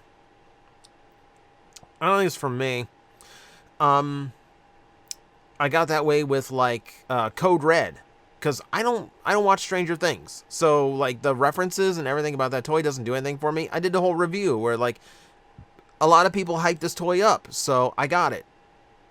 Don't really like it. Not hitting any chord for me. With every passing video, I'm getting more and more interested in Project Starcatcher, and my theory brain has been working overtime. I'm glad it has been. We've had so many delays with what's going on with Starcatcher that I really thought you'd see it debut by now. I really thought you'd see what I had cooking by now, but like literally everyone involved in this project had something come up in life that took priority. So I'm excited to get to it, because God, there's so many talented people that put in on this. You have no idea how good this is going to be when it's all together. In your opinion, why didn't Mask Rider work in America? Because it's just too close to Power Rangers. Because every time they try Mask Rider, it just really comes across as like, we'd like to do more Power Rangers, but we don't have it, so here's this thing instead. But it always, like, Masked Rider failed because it was just a very poorly made show. We already went over the problems it had. Kamen Rider Dragon Knight. The show was okay. I thought it was too convoluted with too many characters dancing around, because they wanted to, for the sake of getting action figure sales, they wanted to retain all the writers in one way or another. That's why you got, like, the mirror versions of them that are actually good guys. You know, and then the convoluted thing of, like, having the main character twice over because the writers of the show like the black suit better than they like the original Ryuki suit. Weird things like that. But that came at a time where Power Rangers was kind of exhausted, so doing another show that's kind of Power Rangers didn't really work out. I don't know. I think the live tokusatsu thing, I think America just burned out on it. I don't think you're going to catch an interest in it at this point. Do you think we could get an updated version of the Weird Al Yankovic voiced Wreck-Gar? I mean, he's still doing it. Or do you mean like of the toy, or do you mean like getting Weird Al to do Wreck-Gar again? Because I think he'd be down for that if Wreck-Gar was in the show again. He just did Cosmos for Earthspark.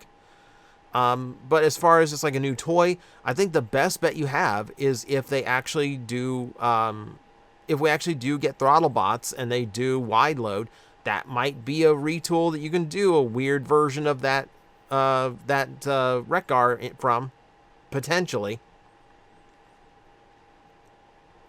Do you think Ilafi would rather shave all of his hair off or be forced to wear shoes again? I just hit print screen on this so I can show Ilafi's player, so I can show Gerg later. He'd wear shoes before he shaves off all of that.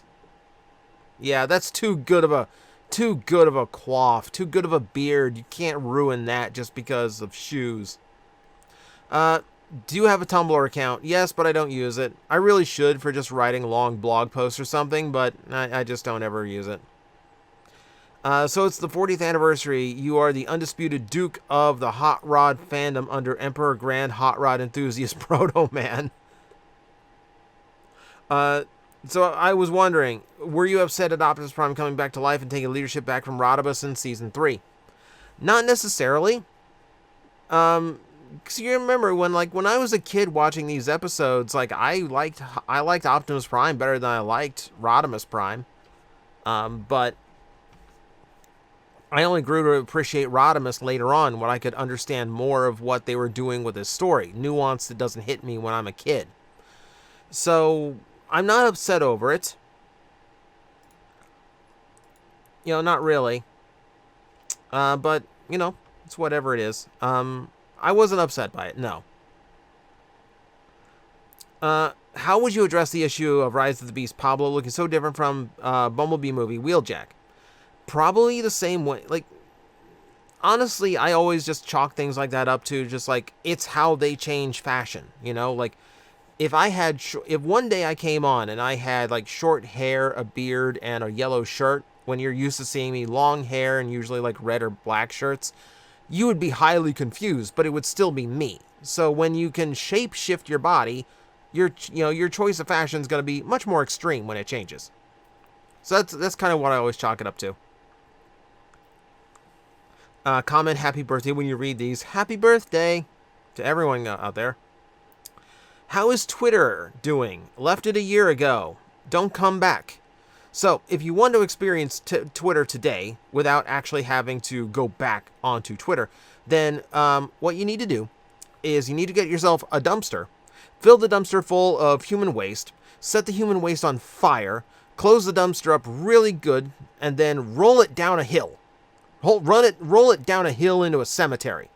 And then you're about like halfway to where Twitter is right now.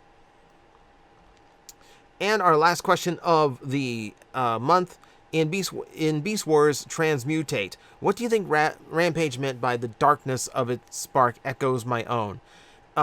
Most likely because there is a twisted element to the spark of Transmutate that probably led to its deformity when it came from the stasis pod.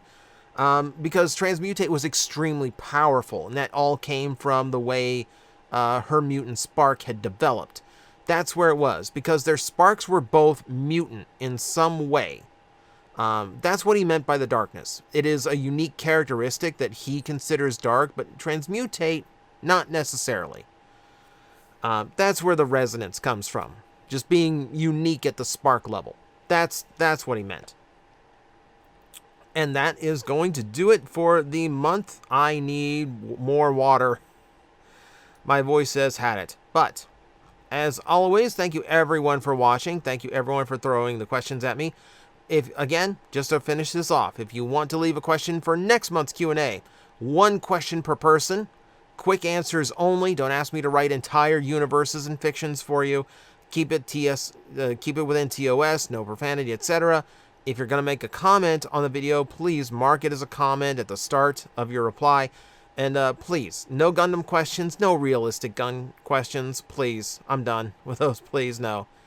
But that's it for me. Thank you very much for watching. I will see you next time.